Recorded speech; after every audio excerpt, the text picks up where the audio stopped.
بسم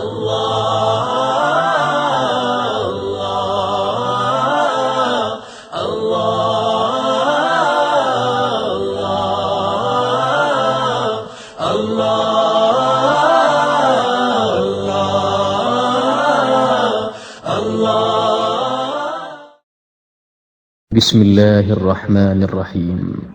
يا أيها الذين آمنوا إذا تداينتم بدين إلى أجل مسمى فاكتبوه وليكتب بينكم كاتب بالعدل ولا يأب كاتب أن يكتب كما علمه الله فليكتب وليملل الذي عليه الحق وليتق الله ربه ولا يبخس منه شيئا فإن كان الذي عليه الحق سفيها أو ضعيفا أو لا يستطيع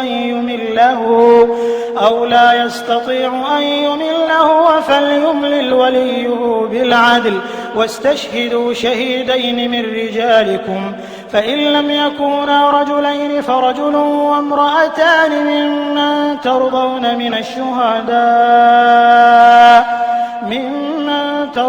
من الشهداء أن تضل إحداهما فتذكر إحداهما الأخرى ولا يأبى الشهداء إذا ما دعوا ولا تسأموا أن تكتبوه صغيرا أو كبيرا إلى أجله ذلكم أقسط عند الله وأقوم للشهادة وأدنى ألا ترتابوا إلا أن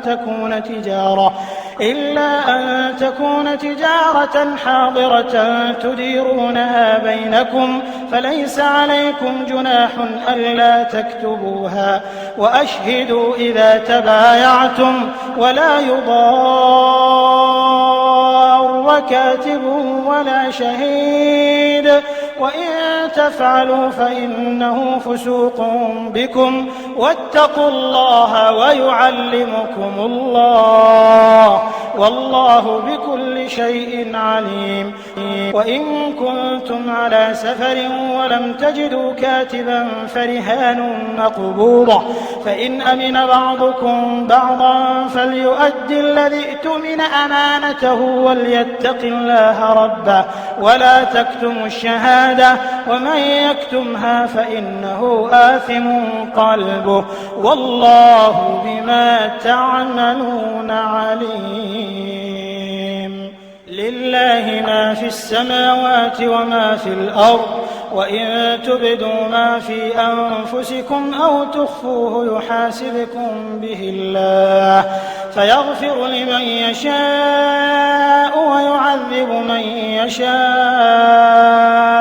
والله على كل شيء قدير آمن الرسول بما أنزل إليه من ربه والمؤمنون كل آمن بالله وملائكته وكتبه ورسله لا نفرق بين أحد من رسله وقالوا سمعنا وأطعنا غفرانك ربنا وإليك المصير لا يكلف الله نفسا إلا وسعها لها ما كسبت وعليها ما اكتسبت ربنا لا تؤاخذنا إن نسينا أو أخطأنا ربنا ولا تحمل علينا إصرا كما حملته على الذين من قبلنا ربنا ولا تحملنا ما لا طاقة لنا به واعف عنا واغفر لنا وارحمنا أنت مولانا فانصرنا على القوم الكافرين. أعوذ بالله من الشيطان الرجيم بسم الله الرحمن الرحیم. میرے بھائیوں اور عزیزوں، میری بہنوں اور بچیوں، گزشتہ چند نشستوں میں ہم نے جو آیات پڑھی ہے اس میں آپ کو یاد ہوگا کہ اللہ نے خوب سود کی حرمت کے بارے میں واضح اعلان فرمایا اور اس کے نقصانات کا ذکر فرمایا، اور 2-3 نشستوں میں ہم نے تفصیل سے ان باتوں کو سمجھنے کی کوشش کی ہے۔ آج اس رکوع سے कुछ और बातें बताना मकसूद है। सूद के सिलसिले में ये बताया कि तुम कर्ज अगर लो तो उस पर सूद देना या सूद लेना दोनों हराम है, लेकिन इंसानी जिंदगी में अगर हर आदमी को नहीं तो बेशतर आदमियों को कर्ज लेने की जरूरत पड़ती है, कभी अपनी जाती जरूरत के लिए और कभी तिजारत के लिए। तो इस रुकू में बताया गया है कि अगर तुम्हें ऐसे ही किसी कर्ज की नौबत आए, कर्ज लेना पड़े, तो आप जानते हैं कि वो जमाना बहुत पसमानदा था, तो उसकी के बारे में तुम्हें क्या क्या एहतियातें करनी चाहिए। वो जमाना ऐसा तो नहीं था जैसे आज हम कोई दस्तावेज तैयार करना चाहें तो कोई दिक्कत पेश नहीं आती। हमारे यहाँ सरकारी अदारे इस तरह के बन चुके हैं कि उसमें रजिस्ट्रियां होती हैं, एविडेंस तैयार होते हैं, गवाहियां होती हैं, लिखा पढ़ी होती है, तो हर चीज एक तरीके के मुताबिक तय पा जाती है। इसलिए हमें हैरानी होती है बाद में पढ़ कर अगर आदमी ऐसा पढ़ता है कि ये बिल्कुल इब्तदाई दर्जे की बातें कही जा रही हैं, लेकिन अगर हमारे जहन में हो वो मुआशरा, वो जमाना कि जिसमें लिखा पढ़ा आदमी भी कोई नहीं मिलता था। कहा जाता है कि पूरे मक्का मौजमा में 17 आदमी थे जो मामूली नविश्तो खान की सलाहियत रखते थे, बल्कि अगर पूरे जजीरा अरब में गिना जाए तो मेरे ख्याल में उनकी तादाद 100 तक नहीं पहुंचेगी। तो जहां इस कदर कमी हो लिखने पढ़ने वाले लोगों की, तो वहां जाहिर है कि इस तरह का कोई इंतजाम तो हो ही नहीं सकता था। तो फिर होता यह है कि जब किसी मुआहदे को लिखा ना जाए, किसी मामले की कोई तहरीर ना हो, तो अगर दोनों फरीकों में से कोई एक फरीक खयानत करने पे उतर आए तो दूसरे के पास कोई सबूत नहीं होता कि वो अपनी बात साबित कर सके। और ऐसे वाकयात चूंकि सफर के दौरान ज्यादा होते हैं, इसलिए बतौर खास सफर का भी जिक्र फरमाया गया है। अब देखिए, ये पूरा रकू बज़ाहिर तो लंबा मालूम होता है, लेकिन इसमें सिर्फ मसाइल बयान किए गए हैं, कुछ ज्यादा कहने की बातें तफसील के लिए नहीं है, इसलिए मैं चाहता हूं कि इसको किस तरह समेट लूं।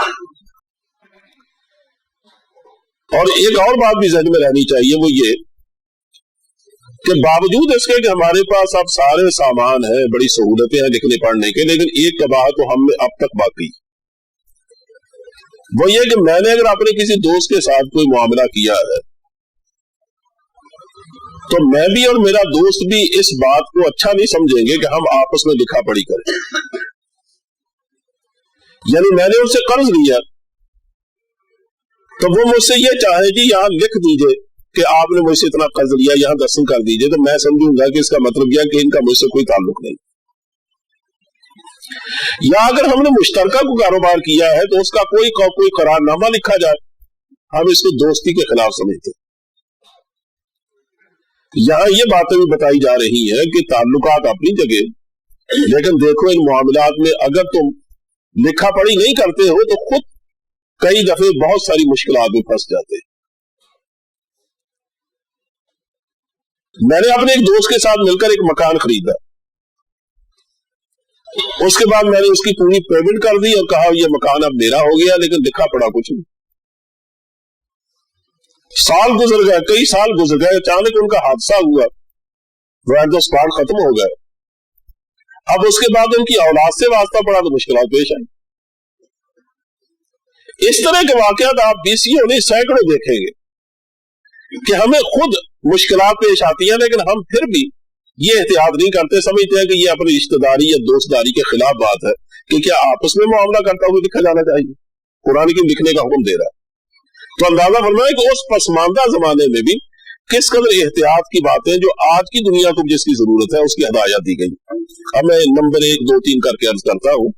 सबसे पहले देखिए, या अय्युहल्लज़ीना आमनू, है वो लोगों जो ईमान लाए हो, इज़ा तदायनतुम बिदैनिन, जब तुम आपस में दैन का कर्ज का कोई मामला करो, चाहे कर्ज पर कोई खरीदो फरोख्त करो, चाहे कर्ज एक दूसरे को वैसे लो या दो, तो पहली बात तो यह है कि इला अजल मुसम्मन, उसको एक मुकर्रर मियाद तक होना चाहिए। यानी चाहे अपने दोस्त से भी आपको कर्ज ले तो साफ साफ ये फैसला होना चाहिए कि मैं कब इसको वापस करूंगा। उसकी एक अजल मुसम्मा होनी चाहिए, एक मुतय्यन मियाद। और मुसम्मा का मतलब यह है कि ऐसी मियाद भी नहीं होनी चाहिए کہ جس کو متعین کرنا مشکل ہو جائے. مثلا ہمارے یہاں دیہات میں کہا جاتا ہے کہ جب فصل کی کٹائی شروع ہوگی نا تو میں اس وقت تمہیں قرض واپس کروں، یا فلاں پھل اترے گا نا تو اس زمانے میں قرض واپس کروں، یا جب فلاں فصل بوئی جاتی ہے تب میں قرض واپس کروں گا. تو ظاہر ہے کہ اس کا زمانہ تو دنوں میں گنا چنا نہیں ہوتا ہے، اس میں پھر مہینے بھی آگے پیچھے ہو سکتے ہیں، دن تو آگے پیچھے ہو ہی سکتے ہیں. عربوں میں بھی یہ طریقہ تھا، اس طرح وہ آپس میں معاملات کرتے تھے.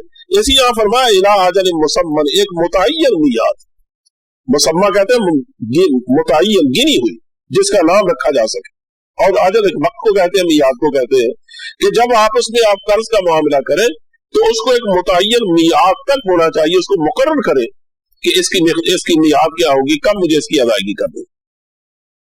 اور دوسرا فرمایا فاکتبوہ، اسی وقت اس کو لکھو، جو تم نے آپس میں معاملہ کیا اس کو تحریر میں لا.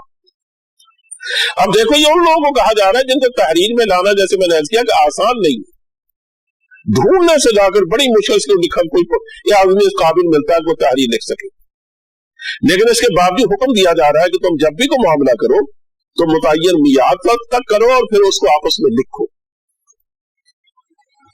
اور تیسری بات فرمائی وَلْيَكْتُبْ بَيْنَكُمْ كَاتِبٌ بِالْعَدْلِ، اس کا خاص طور اس بات پہ تعلق ہے کہ چونکہ لکھنے والے لوگ بہت کم ملتے تھے تو جو کوئی ایسا لکھنے والا ملے گا تو ہو سکتا ہے اس کے بارے میں معلوم نہ ہو کہ دیانتدار آدمی ہے یا نہیں. اب دونوں فریق اسی پر ڈیپینڈ کر رہے ہیں، وہ جو کچھ لکھ دے، نہ لکھوانے والے کو پتا ہے نہ جس کے لکھا جا رہا ہے اس کو پتا کس نے کیا لکھ دیا، یا پڑھ جو نہیں سکتے. دیکھیں حضرت صلی اللہ علیہ وسلم سے زیادہ ذہانت و فطانت کس میں ہوگی، لیکن آپ چونکہ اسی معاشرے کے ایک فرد تھے، اس لیے بالکل لکھنا پڑھنا نہیں جانتے تھے کہ جب معاہدہ حدیبیہ ہوا اور اس میں جب یہ لکھا گیا کہ یہ محمد الرسول اللہ اور قریش کے درمیان ہے صلی اللہ علیہ وسلم،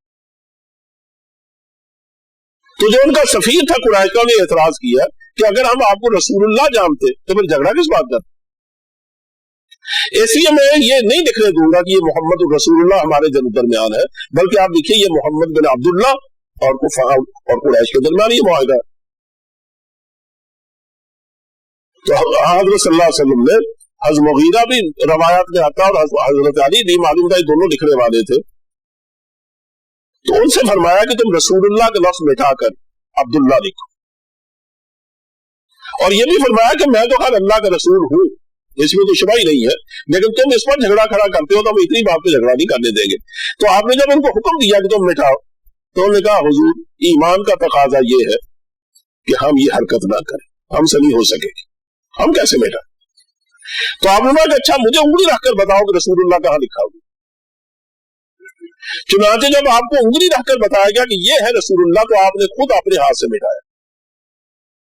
اس سے آپ اندازہ کریں کہ حضور رسول اللہ کا لفظ نہیں پڑھ سکتے، یعنی ایک تو آپ کا علم ہے نا کہ جس کے سامنے پوری دنیا علم بے بس ہے، وہ ایک الگ بات ہے، وہی تو دلیل ہے کہ آپ اللہ کے نبی. لیکن بنیادی طور پر چونکہ آپ اسی معاشرے کے آدمی تھے تو اس سے آپ اندازہ کر سکتے ہیں کہ اگر مکے کے سردار کا پوتا اس طرح ان پڑھ رہ سکتا ہے تو باقی لوگوں کے بارے میں آپ کیا کہیں. اور پھر ان کے نزدیک ان پڑھ ہونا کوئی عیب نہیں تھا، ہمارے یہاں تو اب ایک عیب بن گیا نا. آپ جب بھی کسی ملتے ہیں تو آپ عام طور اس کی کوالیفیکیشن پوچھتے ہیں، اور جس بیچارے کی کوالیفیکیشن زیادہ نہیں ہوتی وہ شرماتا ہے کہ میں کیا بتاؤں. لیکن وہ زمانے میں امی کہلانا یہ عربوں کے نزدیک ایک عزت کی بات، اسی وہ اپنے آپ کو کھلم کھلا امی کہتے تھے. اور امی کا مطلب کیا کہ ہم بالکل ان پڑھ ہیں، ہمارے سارے معاملات دوسرے حوالے سے چلتے ہیں، لکھنے پڑھنے سے نہیں چلتے. تو بہت دشواری ہوتی تھی کہ کاتب کہیں کو گڑبڑ نہ کر دے، اسی فرمایا کہ وَلْيَكْتُبْ بَيْنَكُمْ كَاتِبٌ، چاہیے کہ تمہارے درمیان ایک لکھنے والا لکھے. کاتب کہتے ہیں لکھنے والے، لیکن لکھے کس طرح؟ بالعدل، انصاف سے، وہ ڈنڈی نہ مارے کہ ایک فریق اس کو خاموشی سے کہہ دے کہ میں تمہیں اس کو فائدہ پہنچاؤں گا تو میرے حق میں بات لکھ دو. کا نہیں، جو کاتب ہے اس کو انصاف کے ساتھ لکھنا چاہیے. اب ظاہر ہے کہ وہ بھی مسلمان ہوگا تو اس زمانے کا مسلمان بے انصافی تو نہیں کرتا تھا. وَلَا يَأْبَ كَاتِبٌ أَن يَكْتُبَ كَمَا عَلَّمَهُ اللَّهُ فَلْيَكْتُبْ، तो फिर वही बात मैं बार बार कह रहा हूं कि चूंकि लिखने वाले मिलते नहीं थे, अब अगर एक मोहल्ले में या एक शहर में एक ही आदमी है तो सारे लोग इस पर बार बार जाएंगे, वो तंग भी पड़ेगा। तो इसी फरमाया कि ना इनकार करे लिखने वाला लिखने से, कि जब उसके बाद लोग अपने मामला लेके जाएं कि खुदा के लिए आप ये लिख दें, भला या अबा, और इनकार न करे कातिबुन लिखने वाला, ऐ यक्तुबा के वो लिखे या लिखने से, वो लिखने से इनकार न करे। कमा अल्लाह, जैसे उसे अल्लाह ने लिखने की तालीम दी है, फर यक्तुब, उसे चाहिए कि उसे उसी तरह लिखे। अल्लाह ने उसको लिखने की तालीम दी है कि हर लफ्ज को सही लिखो, जो लफ्ज लिखवाया जाए वही लिखो, जो मतलूब हो वही लिखो। यानी लिखने में एक दयानत मलहूज होती है हमेशा, तो उसे बददयानती नहीं करनी चाहिए। वो एक तो ये कि वो इनकार ना करे लिखने से, दूसरा ये को बददयानती ना करे, जो वो लिखवाए वही लिखे। वल युमलिल लज़ी अलैहिल हक़, चौथी बात ये फरमाई कि ये तहरीर लिखवाना असल जिम्मेदारी किसकी? हमारे यहां भी होता है ना कि डॉक्यूमेंट तैयार करना या उसकी फीस देना, ये किसकी जिम्मेदारी? और अगर कातिब भी फीस मांगे तो उसको देना जरूरी है अगर आप लिखवाना चाहते हैं, वरना वो इनकार कर देंगे, मैं तो पैसे देके लिखूंगा, तो पैसे देख लिखवाइए। कहा वल युमलिल, असल तो अरबी जबान में अमला युमली इमलान होता है लिखवाने के माना, लेकिन अमलाला युमलिलु ये अरबी जबान में आम मुरब्बज नहीं है, लेकिन अरबी का तरीका ये है कि सौती एतबार से जो अल्फाज मिलते जुलते हैं वो माना के एतबार से भी मिलते जुलता माना देते हैं। ये उनके यहाँ एक अजीब तरीका। इसे कुरान करीम ने इसको इमला के माना में इस्तेमाल किया। वल युमलिल, और चाहिए कि लिखवाए, अल्लज़ी अलैहिल हक़, वो शख्स जिस पर हक है, कि जो कर्ज ले रहा है ना, तो इस तहरीर से उसके जिम्मे हक आयद होगा। तो यह तहरीर लिखवाना कर्जदार की जिम्मेदारी, मकरूज की जिम्मेदारी। मसला जो बायर मुश्तरी है तो यह तहरीर लिखवाना मुश्तरी की जिम्मेदारी। तो जिस पर हक है उसे चाहिए कि वो तहरीर और वो दस्तावेज लिखवाए। वर यत्तक़िल्लाह रब्बा, और उसे भी चाहिए कि वो अल्लाह से डरे जो उसका रब है, यानी वो तहरीर लिखवाता हुआ गलत बात न लिखवाए। अब ये तहरीर लिखवाने का फायदा दोनों होंगे ना, एक तो ये कि महफूज हो जाएगा मामला, और दूसरा ये है कि ये उसकी तरफ से इकरारनामा हो, यानी मैं कर्ज ले रहा हूं, जब मैं ही लिखवाता हूं तो गोया मैं इकरार कर रहा हूं, एतराफ कर रहा हूं कि बाकी मेरे जिम्मे यह कर्ज, तो कल को उससे इनकार नहीं कर सकता। तो इंसानी कमजोरियां है ना, कोई आदमी इस कमजोरी का शिकार होगा कि मैंने कर्ज तो लिया है 10,000 रुपया, 9,000 लिखवा दूं, 8 लिखवा दूं, और दूसरा चूंकि अल्फाज है उसको पता ना चले, इसके कान में फूंक दिया जाए तुम ये लिख दो। इसलिए बार बार कातिब को अल्लाह से डरने की हदायत की और खुद इसे भी अल्लाह से डरने की हदायत की कि जो तुमने कर्ज लिया है ठीक ठीक वही लिखवाओ, कि चाहिए तो अल्लाह से डरे जो उसका रब है, वला यबखस मिनहु शैया, और इसमें किसी तरह की कमी ना करे। अब ज़ारो कर्ज ज्यादा लिखवाने से तो रहा, खयानत करेगा तो कमी करेगा ना, इसलिए फरमाया वला यबखस, और कमी ना करे, मिनहु इससे शैयन कुछ भी। फ़इन कान अल्लज़ी अलैहिल हक़्क़ु सफ़ीहन औ ज़ईफ़न, अगर ये शख्स जिसके ज़ुम्मे हक है, जो कर्जदार है, अगर ये ऐसा है, अगर वो शख्स के जिस पर हक है वो है सफ़ीहन, कम अकल आदमी, यानी इतनी अकल तो है वो किसी ये कहता है कि देखिए मेरे घर का काम नहीं चल रहा है, ये काम मैं करना चाहता हूँ, रुका हुआ है, तो मुझे 10,000 रुपया दे दो, इतनी अकल तो है, लेकिन इतनी अकल नहीं है कि वो ठीक ठीक हिस्सा भी लिखवा सके। कई अच्छी बड़ी ख्वातीन को या अच्छे बड़े लोगों को देखा बड़ी उम्र में ये हाल हो जाता है कि कहेंगे 10,000 का कहना चाहते हैं तो 10,100 कहेंगे, 10 लाख कहना चाहते हैं 10,000 कहेंगे, बाद में 10,000 को 10 लाख बोल देंगे। तो जब आदमी की अकल जवाब देने लगते हैं, चाहे बुढ़ापे की वजह से ये वैसे कम अकल होता है आदमी, तो वो उसमें कमी बेशी कर जाता है। कहा अगर उसमें अकल की कमी हो, सफी बेवकूफ को कहते हैं, अकल में कमी, और ज़ईफ़न, या वैसे ही इतना लातमा और कमजोर हो कि कातिब के पास चल के ही ना जा सकता, और ला यस्ततीउ अन युमिल्ला, या वो खैर वाकई तो ठीक ठाक हो, लेकिन लिखवाने की ताकत न रखता, उसकी यह सलीका ना हो कि अपनी बात लिखवाई कैसे जाती है, तहरीर या दस्तावेज लिखवाई कैसे जाती है। और ला यस्तती हो, वो ताकत न रखता हो, युमिल्ला के लिखवाए, लिखवाने की ताकत न रखता। फिर युमिल्ला हुआ फल युमिल वलीयहु बिलाद, तुम्हें चाहिए कि लिखवाए उसका वली। वली कौन है? यानी जो सबसे करीबी रिश्तेदार है इस मामलादार आदमी का, वो उसका वली। बेटे ने मामला किया है तो उसका वली उसका बाप है, बाप नहीं है तो उसका चचा है, चचा नहीं है तो उसका मामू है, या उसका बड़ा भाई है, ये उसके औलिया है। यही हाल औरतों का भी है। ये औरतों के बारे में हमने जो निकाह के मसाइल पढ़े हैं तो उसमें देखा, हमने वली का जिक्र भी पढ़ा, उसमें मैंने तफसील अर्ज भी की थी। तो अगर ये खुद नहीं लिखवा सकता तो चाहिए कि इमला करवाए, लिखवाए उसका वली बिल आदल, इंसाफ से। और अगर कोई वली ना हो उसका तो फिर उसे चाहिए कि अपने को वकील कर ले। वकील वली के कार मुकाम हो सकता है, जिसको अपने वकील करे फिर उसकी जिम्मेदारी है वो ये सारे कागजी कार्रवाई वो करवाए। जैसे अब हम मुकदमात में वकील के जरिए सारी कागजी कार्रवाई करवाते, तो देखिए दूसरा तसव्वुर तो 1450 साल पहले दिया गया कि तुम अगर खुद नहीं करवा सकते हो कागजी मामलात को दुरुस्त तरीके से, तो फिर अपना एक वकील कर लो। अच्छा, ये तो हुआ मामला लिखने के बारे में, यह हदायत हुई कि जब तुम कोई भी कर्ज का मामला करो या कोई कर्ज का कारोबार करो तो उसको लिखो भी, उसकी एक मियाद भी मुकर्रर करो, उसको लिखने वाला लिखे, उसे दयानतदारी मरहूज रखनी चाहिए, उसमें लिखवाने की जिम्मेदारी उस पर है जिसके जिम्मे कर्ज है, जिसके पर हक है। अगर वो खुद नहीं लिखवा सकता है तो अपना वकील कर ले या अपना वली ले आए। ये हदायत है जो अभी आपने पढ़ी।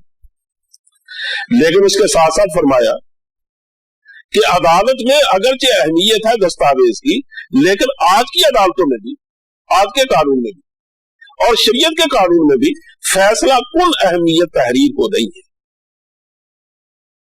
इसलिए जरूरी है कि उसके साथ गवाह भी। हमारी अदालतें भी सबसे पहले गवाह तलब करती। अगर कहीं गवाह ऐसी सूरत हाल हो कि गवाह बिल्कुल ही नायाब हो तो फिर वो बाद में तहरीर को भी देखती है, लेकिन अगर गवाह मुमकिन हो सकते हो तो सिर्फ तहरीर पर फैसला हमारा कानून भी नहीं करता और इस्लाम का कानून भी नहीं करता। इसे फरमाया वस्ता शहीदु शहीद है कि तुम गवाह बना लो। शहीद है, शहीद का तस्नीया है, दो गवाह।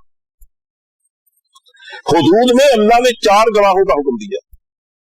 अगर ये साबित करना हो कि फलां ने ज़िना किया है नऊज़ुबिल्लाह मिन ज़ालिक, तो जब तक ये 4 आदमी अपनी आंखों से मुलव्विस हालत में नहीं देखेंगे, उनमें से 3 भी गवाही दें तो पर हद क़ज़फ़ लगेगी, जुर्म नहीं साबित होगा। चूंकि उसकी इस्लाम ने सबूत मुश्किल बना दिया, लेकिन जब इतने मुश्किल सबूत के बाद भी कोई आदमी जुर्म करता हुआ नजर आता है, साबित हो जाता है, इसका मतलब बड़ा ही बेहया आदमी है, फिर उसको सजा वो दो जो इबरत बना दे। सजाएं उसने सख्त रखी, लेकिन बिना वजह बात पर पकड़ा नहीं, बहुत कुछ छूट दी। लेकिन आम जो फौजदारी मामलात है उसमें 2 गवाह रखे, तो कहा तुम गवाह बनाओ 2 गवाह। तो ये तो है उसका निसाब, यानी कितने गवाह होने चाहिए, उसका निसाब क्या हो गवाह का। जैसे निसाब को आप समझते हैं कि कितने पैसे हो तो आदमी पर ज़कात फर्ज होती है, जितने पैसों पर ज़कात फर्ज होती है उसको उसका निसाब कहते हैं। इसी मैंने कहा गवाहों का निसाब क्या होगा। गवाहों का निसाब या तो होगा 2 आदमी, और अगर 2 आदमी 2 मर्द नहीं मिलते हैं तो फिर देखो फ़इल्लम यकूना रजुलैन, अगर 2 आदमी मुयस्सर न हो फ़रजुलुन व इम्रअतान, फिर 1 आदमी और 2 औरतें, यानी 1 आदमी होना चाहिए और दूसरे आदमी की बजाय 2 औरतें होनी चाहिए। यह है, देखिए आपके सामने कुरान करीम पढ़ा है कि गवाही में 2 औरतों को अल्लाह ने 1 मर्द के बराबर करा दिया। उसकी वजह यह नहीं है खुदा ने खासा कि औरतों की तौहीन मकसूद है। अल्लाह की निगाह में ईमान और अमल के एतबार से मर्द और औरत में कोई फर्क नहीं, दोनों यकसा मेयारात के साथ जन्नत में जाएंगे और दोनों यकसा ही जराइम के साथ जहन्नम में जाएंगे। वहां का मामला बिल्कुल बराबरी की सतह पर हो। اور یہاں بھی بنیادی حقوق کے اعتبار سے برابری کی سطح رکھی جاتی ہے، لیکن بات اصل میں یہ ہے کہ گواہیاں دینا، عدالتوں میں جانا اسلام کی نگاہ میں یہ عورتوں کا کام نہیں ہے۔ اس نے عورت کو ہمیشہ ڈھانک کے چھپا کے رکھا، اس کے نزدیک یہ ایسا جوہر اور ایک ایسا موتی ہے جس کو چھپا رہنا چاہیے، اس کے نزدیک اس کی انتہائی قیمت ہے، لیکن قیمت اس کی عفت محابی کے لحاظ سے، اور اس کے ذمے چونکہ سب سے نازک کام دیا گیا ہے وہ ہے صنعت انسانی کو صنعت انسانی کا، انسان بنانے کا۔ یعنی میں بڑھئی ہو سکتا ہوں، میں ایک لوہار ہو سکتا ہوں، میں ایک ٹیکنیکل ہینڈ ہو سکتا ہوں، میں ایک الیکٹریشین ہو سکتا ہوں، میں ایک انجینئر ہو سکتا ہوں، یعنی یہ سارے کام ہو جو باہر کے اور مجھے اپنے ہاتھوں سے کرنے یا اپنے ذہن سے کرنے، اور لوگوں سے معاملات کرنے، دوڑ بھاگ کرنی ہے، ادھر جانا ادھر جانا، دوڑا بھاگا پھر یہ میری زندگی ہے مرد کی۔ لیکن عورت کے حوالے کوئی کام نہیں ہے، کوئی ذمہ داری نہیں ہے، لیکن جو ذمہ داری اس کو دی گئی ہے وہ سب سے نازک اور سب سے اہم ذمہ داری ہے۔ وہ کیا ہے کہ انسانوں کی اگلی نسل کو اس نے وجود دینا ہے اور ان کو انسان بنا کے رکھنا۔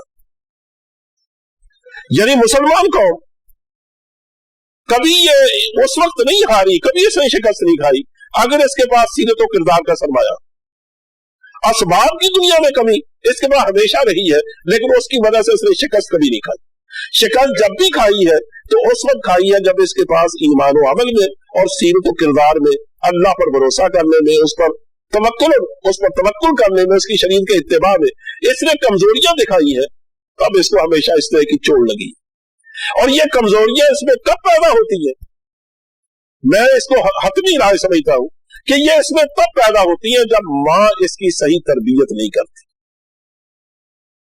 جس ماں کی دودھ میں خلوص نہیں ہے نا، اور جس کا دودھ خالص نہیں ہے، جو دعائیں دیتی ہوئی قرآن کریم نہیں پڑھتی، جو لوریوں میں قرآن کریم کی آیات نہیں سناتی اپنے بچے کو، اور جب بچہ کوئی سمجھنے کے لائق ہوتا ہے تو اس کو بزرگان دین کے واقعات نہیں سناتی، حضرت کی سیرت کے واقعات نہیں سناتی، ظاہر ہے اس کا بچہ بنیادی طور پر کچا رہ جاتا ہے، تو وہ جب بھی کسی قابو آتا ہے جیسے کیسے لوگ ہوتے ویسا ہو جاتا ہے۔ لیکن اگر ماں نے اس کی بنیاد مضبوط رکھی ہو تو یقین جانو بچہ کبھی نہیں ڈوبتا۔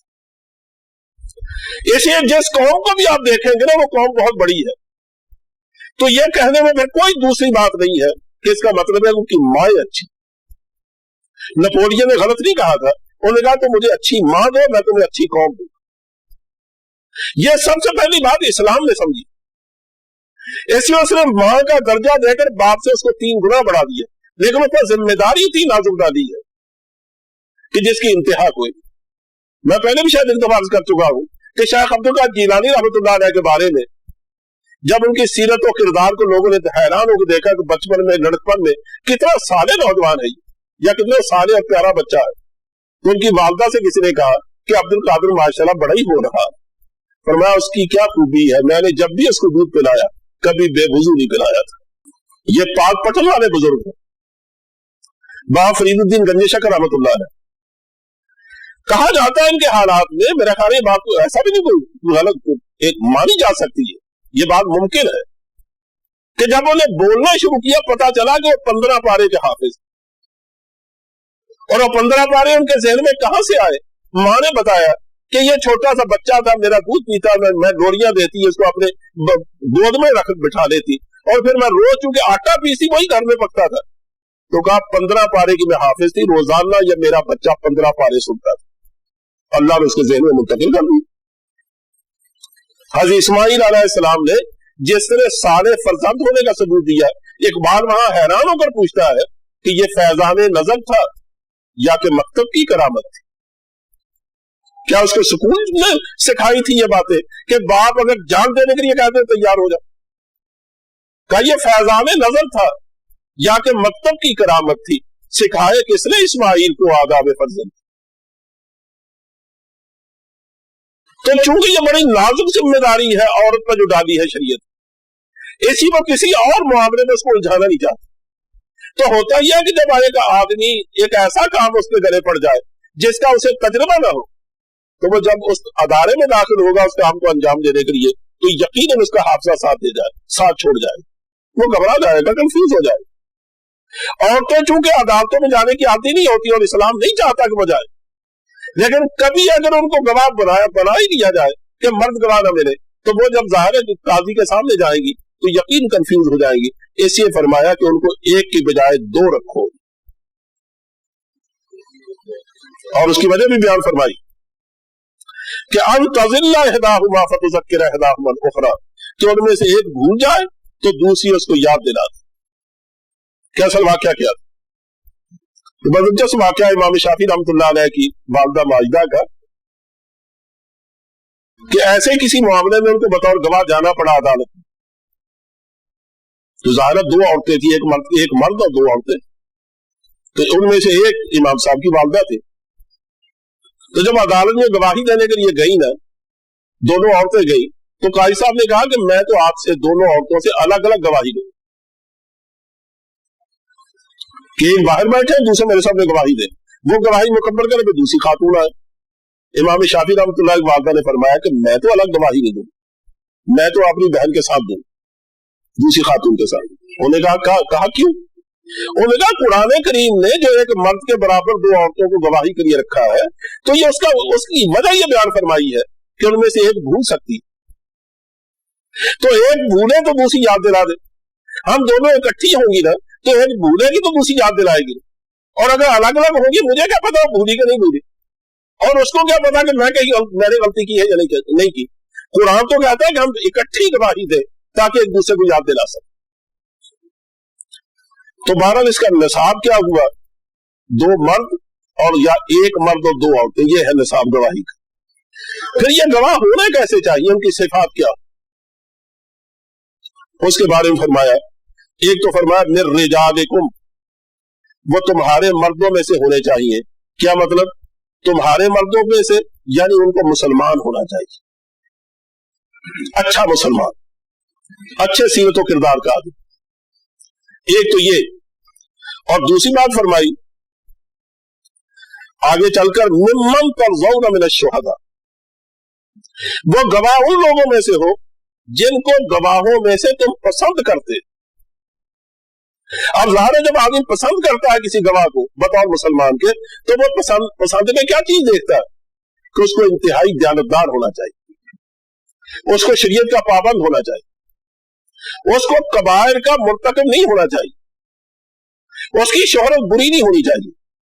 ये बुनियादी सिफात हो उसमें, तो वो गवाह बन सकता है। एक तो यह कि वो मर्द हो, मुसलमान हो, और बुनियादी तौर पर वो तमाम शरई औसाफ का हामिल हो, और किसी कबीरा गुनाह का मुर्तकब होना उसके बारे में मशहूर ना, तब वो गवाही बन सकते देने के काबिल है। और याद रखो ये वोट हम जो देते हैं ना, ये असल में एक इस बात की गवाही होती है कि जिस आदमी को मैं वोट दे के आगे भेज रहा हूं असेंबली में, वो इस काबिल है कि कौम की और कौमी मामलात की नुमाइंदगी कर सके। तो गवाही देने के लिए वही औसाफ जरूरी है जो यहां जरूरी है। ये अच्छी तरह देख लो कि अगर वो आदमी शरई एतबार से फासिक व फाजिर है, वो पसंदीदा एतबार नहीं रखता, तो उसको ना वोट देने का हक है ना गवाही देने का। अगर हम कम और फिर जाहिर है कि जो आदमी खड़ा है बतौर कैंडिडेट के, उसमें फजाइल तो गवाह से भी ज्यादा होने चाहिए। अगर हम इतनी बात की कभी एहतियात करने लगे ना कौमी सतह पर, तो मेरे ख्याल में हमारे दर्द सारे दूर हो जाए, कोई गलत आदमी आगे न जाने। हाँ जी, अब देखो मैं इसका तर्जुमा करता हूं। वस्तशहीदू शहीदैन मिन रिजालिकुम, गवाह बनाओ दो गवाह अपने मर्दों में से। फइल्लम यकूला रजुलैन, बस अगर दो मर्द ना हो, फरजुलुम ममरातान, तो एक मर्द और दो औरतें। मिम्मन तरज़ौना मिन अश-शुहदा, इसका ताल्लुक वस्तशहीदू शहीदैन से है, शहीदैन से। वो गवाह कैसे होने चाहिए? वो उन लोगों में से हो जिन गवाहों को तुम पसंद करते हो, यानी जो पसंदीदा अतवार लोग, जिनका किरदार पसंदीदा हो और उनके पीछे कोई बदनामी लगी हुई ना। अंतज़िल्ला हिदाहुमा, ये मुझे फरमाया दो मर्द अगर नहीं है तो एक मर्द और दो औरतें, उनके बारे में फरमाया जा रहा है कि ये कि भूल जाए उनमें से एक, फतुज़क्किर हिदाहुमा उखरा, तो याद दिला दे उनमें से एक को दूसरी। उनमें से एक दूसरी को याद दिला दे। वला याब शुहदा इज़ा मा दुऊ। हाँ, ये फिर घर में 5 बातें शायद अब तक हुई है, छठी बात या 7वीं बात कि एक बात ये भी कि जिन गवाहों के बारे में फैसला हो जाए कि इस मामले में ये गवाह है और वो गवाह होना वो कबूल कर ले कि हाँ हम आपके मामले में अदालत में जाकर गवाही देनी पड़ेगी तो मैं गवाही दूंगा, तो कहा जब ऐसे गवाहों को बुलाया जाए गवाही देने के लिए तो अब वो इनकार नहीं कर सकते, उनको इनकार नहीं करना चाहिए। हमारे यहाँ जो अक्सर मामला खराब होते हैं उसकी एक बड़ी वजह यह होती है कि अव्वलन तो हम अपनी आंखों से एक मामले को देखते हैं लेकिन हम गवाही देना पसंद नहीं करते। उसकी वजह क्या आगे उसकी वजह आ रही है वैसे कि हमने सिस्टम इस तरह का बनाया है कि जो आदमी मुजरिम है उसको दारोगीर कम होगी, गवाह को ज्यादा खर्चातानी की जाएगी। यानी फर्ज करें मैंने एक अपनी आंखों से एक वाकया देखा, अब इस्लामी नुक्ते निगाह से मेरा फर्ज है कि मैं उसकी गवाही दूं। ये उम्मत मुसलमान इसको गवाह के तौर पर उठाया गया। अब इसके अपने मुआशरे में जराइम हो और उसका आदमी अब चश्मदीद गवाह हो और वो गवाही न दे तो उसका मतलब अपना हक अदा नहीं करता। तो इसलिए मैं शरीयत का मारा ये कहूं ठीक है जी मैं गवाही दूंगा, मैं कहीं पढ़ाता हूं या कहीं काम करता हूं, रोज थानेदार साहब का पैगाम आ जाए और जनाब आकर यहां बैठे तुम गवाह हो, सुबह से शाम तक मुझे बिठाया जाए, दूसरे दिन हुक्म दिया जाए कल को फिर आना। और अदालतों में भी वहां बुला के सामने खड़ा कर दिया जाए और वकील को छिछकारे हुए कुत्ते की तरह उसके जोश पर डाल दिया जाए कि तुम जो चाहो उस पर जरा कर। अब बताओ वो जराम पेश आदमी, यानी गवाहों पर वो जरा की जाती है कि एक शरीफ आदमी परेशान होकर कहता है लानत भेजो इस काम पर, मैं किस काम मैं क्यों फंस गया हूं इसलिए खास तौर पर हुक्म दिया जा रहा है कि वला या शुहदा इज़ा मा दुऊ, गवाह इनकार न करें जब वो बुलाए जाए गवाही के लिए। वला तसमू अन तक्तुबूहु सगीरन औ कबीरन इला अजल। अच्छा होता यह है कि एक तो ये ना कि हम दोस्तारी में बाद में लिखा पढ़ी नहीं करते, कभी ऐसा होता है कि छोटे मोटे मामले में भी हम लिखत पढ़त नहीं करते। अल्लाह फरमाता वला तसमू, तंग ना पड़ो, काहिली ना करो इस बात से कि तुम उस मामले को लिखो, सगीरन और कबीरन, वो छोटा हो या बड़ा, इला अजली, उसकी एक मुकर्रर मियाद तक का हर मामला जो भी तुम आपस में कर्ज का करते हो चाहे वो छोटा सा क्यों ना हो उसको भी तहरीर में ले आओ और उसकी भी एक मियाद मुकर्रर करो। ज़ालिकुम अक़सतु इंदल्लाह, ये अल्लाह के नजदीक सबसे ज्यादा इंसाफ की बात है। ये जो हदायत दी गई है ये है सबसे ज्यादा इंसाफ की बातें। वह अक़वमुल शहादा, और गवाही को सीधा रखने वाली, वह अदना अल्लाह तरताबू, और इसकी मौजूदगी में बहुत बहुत करीब है ये बात कि तुम शक में ना पड़ो। अगर इन एहतियातों को सामने रखोगे, हदायत पर अमल करोगे तो फरीक़ैन में से कोई भी दूसरे को शक की निगाह से नहीं देखेगा कि पता नहीं उसने कोई गड़बड़ ना कर दी हो, उसने कोई ख्यानत ना की हो। अगर तुम ये एहतियातें मलहूज रखो तो फिर शक की सारी बुनियादें खत्म हो जाती। हाँ, सिर्फ एक इजाजत दी, इल्ला अन तकून तिजारतन हाज़िरतन तुदीरूनहा बैनकुम, मगर यह कि वो सौदा हो, तिजारत सौदा, हाज़िरतन दस्त बदस्त, तुदीरूनहा जिसको तुम आपस में फिराते हो, यानी तुम जो दस्त बदस्त लेन देन करते हो। मसलन मैं दुकान पर गया, मुझे इतने मुझे चीनी दे दीजिए, उन्हें चीनी मुझे थमा दी, पैसे दे दिए, मैंने अपना सौदा ले लिया, उन्हें अपने पैसे दे दिए। कहा इन चीजों को लिखने की जरूरत नहीं। ये तुम रोजाना जो कारोबार करते हो, छोटे मोटे 10-10 कारोबार करते हो, 10 गर्दा किस्म का कारोबार, उसमें कोई कर्ज का मामला भी नहीं होता, कोई लंबा लेन देन भी नहीं होता। फर्ज करेंगे छोटा मोटा है भी कि चलिए कल आगे पैसे दे जाना, कहा इसको जरूरत नहीं है लिखने की। लेकिन ये कैश मेमो चल निकला हमारे यहाँ, तो ये मैं समझता हूं ज्यादा मुनासिब बात है। यानी शरीयत की असल बुनियाद तो यही है कि लिखा जाना चाहिए। उसे सहूलत के तौर पर यह इजाजत दी कि छोटी छोटी बातें दुकानों पर कहां लिखोगे, लेकिन अगर हर बात कैश मेमो से होती है, जैसे मगरबी मुल्कों में हमारे यहाँ भी होने लगी है, तो ये जाहिर है वो मुआहदे को लिखा ही तो जाता है। तो ये तो शरीयत के ज्यादा मुनासिब।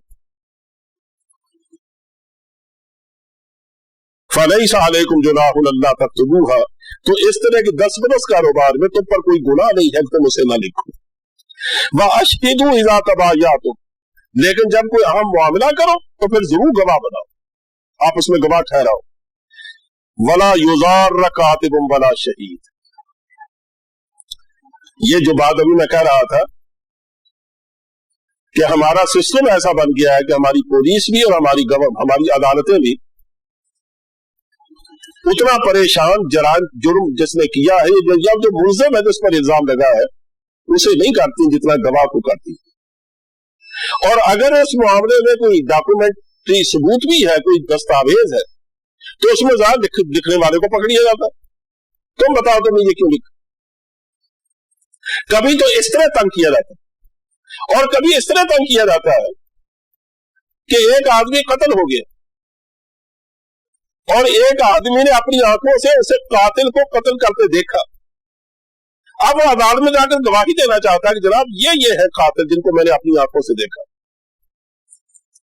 और वो कातिल क्या करते हैं, वो पहले उससे राब्ता कर लेते हैं गवाही का मौका आने से पहले ही, और उसे कहते हैं साफ साफ बताओ तुम गवाही दोगे। अगर तुम चाहते हो कि तुम्हारी बेटियां घर में सलामत रहे, तुम्हारी इज्जत घर में रहे, तो गवाही देने की कोशिश न कर। और अगर तुम्हें जिंदगी अजीज है तो देखो गवाह मत बनना। तुम्हारे बच्चे पढ़ने के लिए जाते हैं, चाहते हैं वो कत्ल ना हो तो गवाही मत दे। और जिसने तहरीर लिखी है, अगर बाज़ दफा दस्तावेजी सबूत की भी गवाही दी जाती है, उसको कहा जाता है लिखने वाले को कि देखो कभी ना मानना कि मैंने लिखी। ये वो चीजें हैं जिससे कातिल को डराया जाता है, गवाह को डराया जाता है, उसको नुकसान पहुंचाने की कोशिश की जाती है।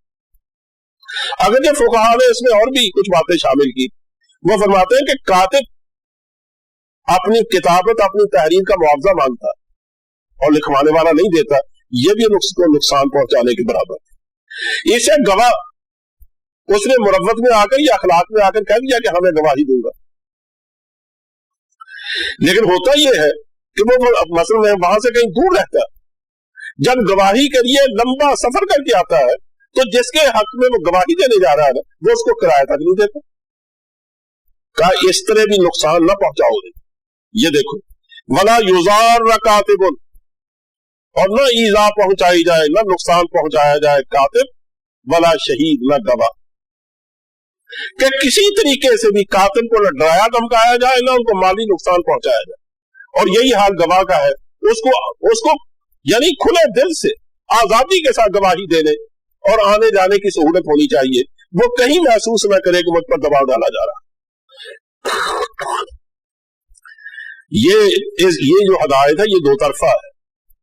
एक तो ये हदायत है उन लोगों को जो इन मामलों से मुताबिक है, और दूसरी हदायत है हुक्मरानों को कि ये अदालत की जिम्मेदारी है कि जिस आदमी को गवाह बना के लाया गया है, या पुलिस की जिम्मेदारी है कि जिसको गवाह बनाया गया है उसका वो तहफ़्फ़ुज़ करे, उसकी हिफाजत का इंतजाम करे। और अगर यह कहे कि मुझे अपनी जान का खतरा है तो उसके लिए पहरेदार मुकर्रर किया जाए। यानी जो भी इसकी सहूलत दी जा सकती है वो सहूलत वहां पहुंचाना। ये इस्लामी अगर अदालतें हो तो उनके जजेस की, और अगर ये एहतसाबी अदारे इस्लामी हो तो उनके एहतसाबी अदारों के सरबराहों की जिम्मेदारी है कि उनको तहफ़्फ़ुज़ मुहैया करें। वइन तफ़अलू, और अगर तुमने गवाहों या कातिबों पर असरअंदाज होने की कोशिश की और अगर तुमने ऐसा किया, फ़इन्नहु फ़ुसूक़ुम बिकुम, ये एक ऐसी नाफरमानी है जो तुम्हें चिमट जाएगी। फसूक कहते हैं, फसूक और फिस्क दोनों का माना अल्लाह की नाफरमानी है, हुदूद से निकल जाना। लेकिन फसूक का आमतौर पर सिला बा से नहीं आया करता। बा अमूमन ऐसी सूरतों में इरसाक के लिए आया करती है जिसका माना होता है ये ऐसा गुनाह है जो तुम्हारी नस्लों को भी चिमट जाए, यह तो तुम्हारी नस्ल दर नस्ल की दुश्मनियां चलेंगी, इसके असरात बद बहुत दूर तक जाएंगे। अगर तुम इन बुरे असरात से बचना चाहते हो तो एक तो ये जितनी हदायत दी गई है इनको नजरअंदाज न करना, और दूसरा खास तौर पर गवाहों के बारे में कभी गैर मोहतात रवैया इख्तियार न करना।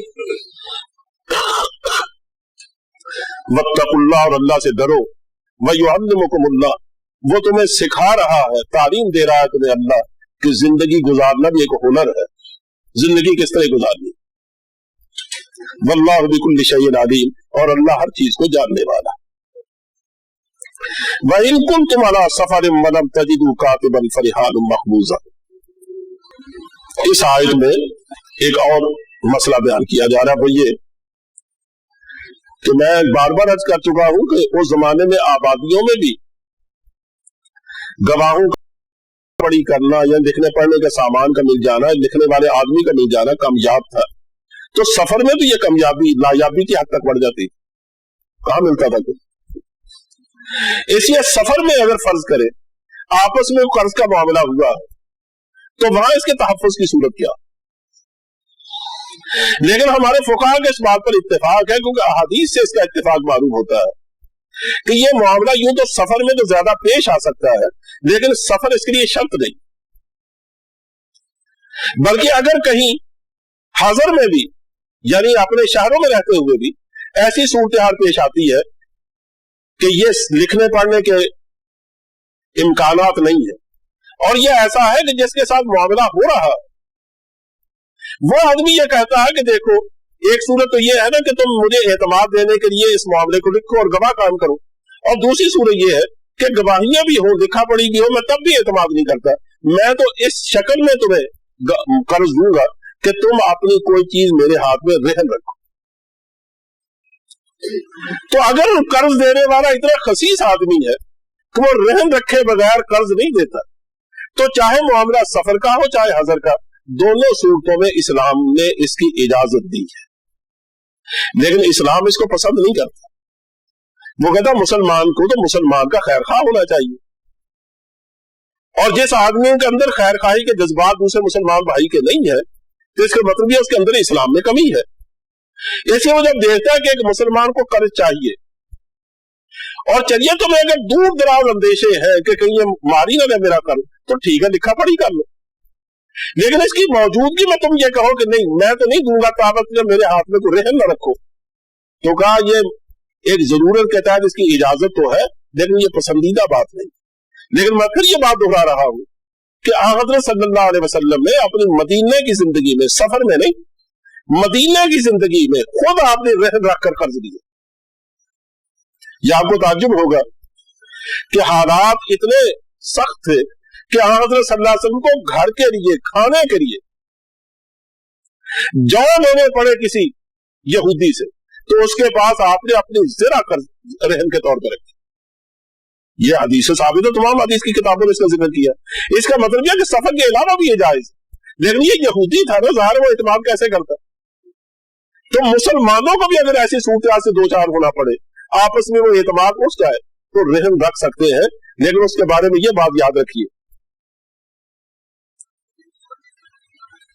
कि जो चीज आप अपने पास रहन रखते हैं उसको आप बतौर जमानत के अपने पास कब्जे में तो रख सकते हैं, लेकिन उससे मुनाफा नहीं उठा सकते, उससे फायदा नहीं उठा सकते। वो अगर मकान है तो मकान मालिक मकान को हक है कि वो उसको किराए पर दे दे, लेकिन कब्जा आप क्या रहे, या आप किसी को किराए पर दे दे ताकि आपके वो कब्जे में रहे, लेकिन उसका जो किराया है वो मालिक मकान को जाएगा, आप उससे फायदा नहीं उठा सकते। आप अगर कोई अपनी चीज रहन पर रखकर उससे फायदा उठाते हैं तो अपने पैसे कर्ज देकर उससे फायदा उठाने, दोनों में क्या फर्क है? वो भी सूद है, ये भी सूद है। यानी मैंने किसी को 10 लाख रुपया दे दिए और मैंने कहा कि हर महीने मुझे इस पर 50,000 पर सूद मिलना चाहिए, और अगर ऐसा नहीं तो मैंने उसको 10 लाख का मकान दे दिया, आप उसने उसको किराए पर चढ़ा दिया 10,000 महवार पर, तो मैं उसने मुझे 10,000 रुपया नहीं दिया, आप वो खुद उससे 10,000 लेता रहा, तो दोनों शक्लों में फर्क क्या है? यानी इसमें भी मैंने इस सूरत में भी अपना फायदा उठाया और उस सूरत में फायदा उठा रहा हूं अपने कर्ज का, तो फायदा उठाना कर्ज से यही तो सूद है। इसे याद रखो, ये हमारे यहाँ रहन का कारोबार बहुत हो रहा है मुसलमानों में, और जो रहन रखा जाता है ना, जिसके हाथ में रहन होता है वही उससे फायदा उठाता है, मालिक को नहीं उठाने दिया जाता। याद रखो ये बिल्कुल हराम। हाँ अगर वो जानवर है कोई, बस किसी आदमी ने इसे घोड़ा दे दिया, अब वो घोड़ा अपने कब्जे में रखेगा तो उसको चारा भी तो डालेगा। उसको अगर फर्ज करे भैंस दे दी तो भैंस कब्जे में रखेगा, चारा भी तो डालेगा। तो चूंकि वो चारा डालता है ना, अब उसको हक है घोड़े पर सवारी करे और भैंस का दूध पिए। लेकिन मकान देने में, दुकान देने में, इस तरह की चीजें देने में, इसमें चूंकि कर्ज लेने वाले को कुछ नहीं देना, खर्च करना पड़ता। कर्ज देने वाले को, जिसने आपको से रह रखा, कर्ज देने वाला रह रखेगा ना अपने पास, उसको चूंकि उस पर खर्च कुछ नहीं करना पड़ता ना, इसलिए उसका फायदा उठाने का वो हरगिज़ मजाज नहीं। अब देखिए इसका तर्जुमा, कमा इन कुंतुम अला सफरिन वलम तजिदू कातिबन फरिहानुम मक़सूद, अगर तुम सफर की हालत में हो और तुम न पाओ कोई कातिब, लिखने वाला, और कर्ज देने वाला वो शर्त करे, ये यहां महजूफ है कि कर्ज देने वाला ये कहे कि फिर मेरे पास कोई चीज रहन रखो तो कर्ज दूंगा, तो कहा फिर फरिहानुन, रेहान जमा है रहन की, ये उस चीज को कहते हैं जो रहन के तौर पर रखी जाती है। तो फिर कोई चीज रहन मकबूजा, उसके कब्जे में दे दी जाए, फिर रहन कब्जा में किया हुआ, यानी उसके कब्जे में दे दिया जाए जो रहन अपने पास रखना चाहता है। तो ये कब्जे में देना ये खुद बतलाता है कि वो कब्जा तो रख सकता है लेकिन उसका मुनाफा नहीं उठा सकता। फाइन अमीन बाज़ुकुम बाज़न, और अगर एक दूसरे पर एतमाद करने लगे, फल युअद्दिल लज़ी तुमिना, तो उसे चाहिए कि वो जिसके पास अमानत रखी गई है उसको अदा कर दे उसकी अमानत। वलियत्तक़िल्लाह रब्बा, यानी जब वो अपना रेहन वापस कर दे तो उसे चाहिए कि उसका कर्ज उसे वापस लौटा दे, या वो कर्ज दे दे तो ये उसका रेहन का जो चीज रहन रखी गई है वो उसको वापस दे दे। वलियत्तक़िल्लाह रब्बा, और इन मामलात को करते हुए अपने अल्लाह से डरते रहो जो उनका रब है। वला तक्तुमुश शहादा, और शहादत को मत छुपाओ। वमन यक्तुमहा फइन्नहु आसिमुल क़ल्बु, और जो शख्स शहादत को, गवाही को छुपाता है तो सिर्फ ये नहीं कि वो गुनाहगार है, बल्कि फइन्नहु आसिमुल क़ल्बु, गुनाहगार है उसका दिल। गया उसका दिल पलीद हो गया। हम भी अपने कहा करते हैं ना कि भाई वो गवाही नहीं दे रहा, वो गलत गवाही दे रहा है, कहता मन पलीद हो गया, उसका दिल पलीद हो गया।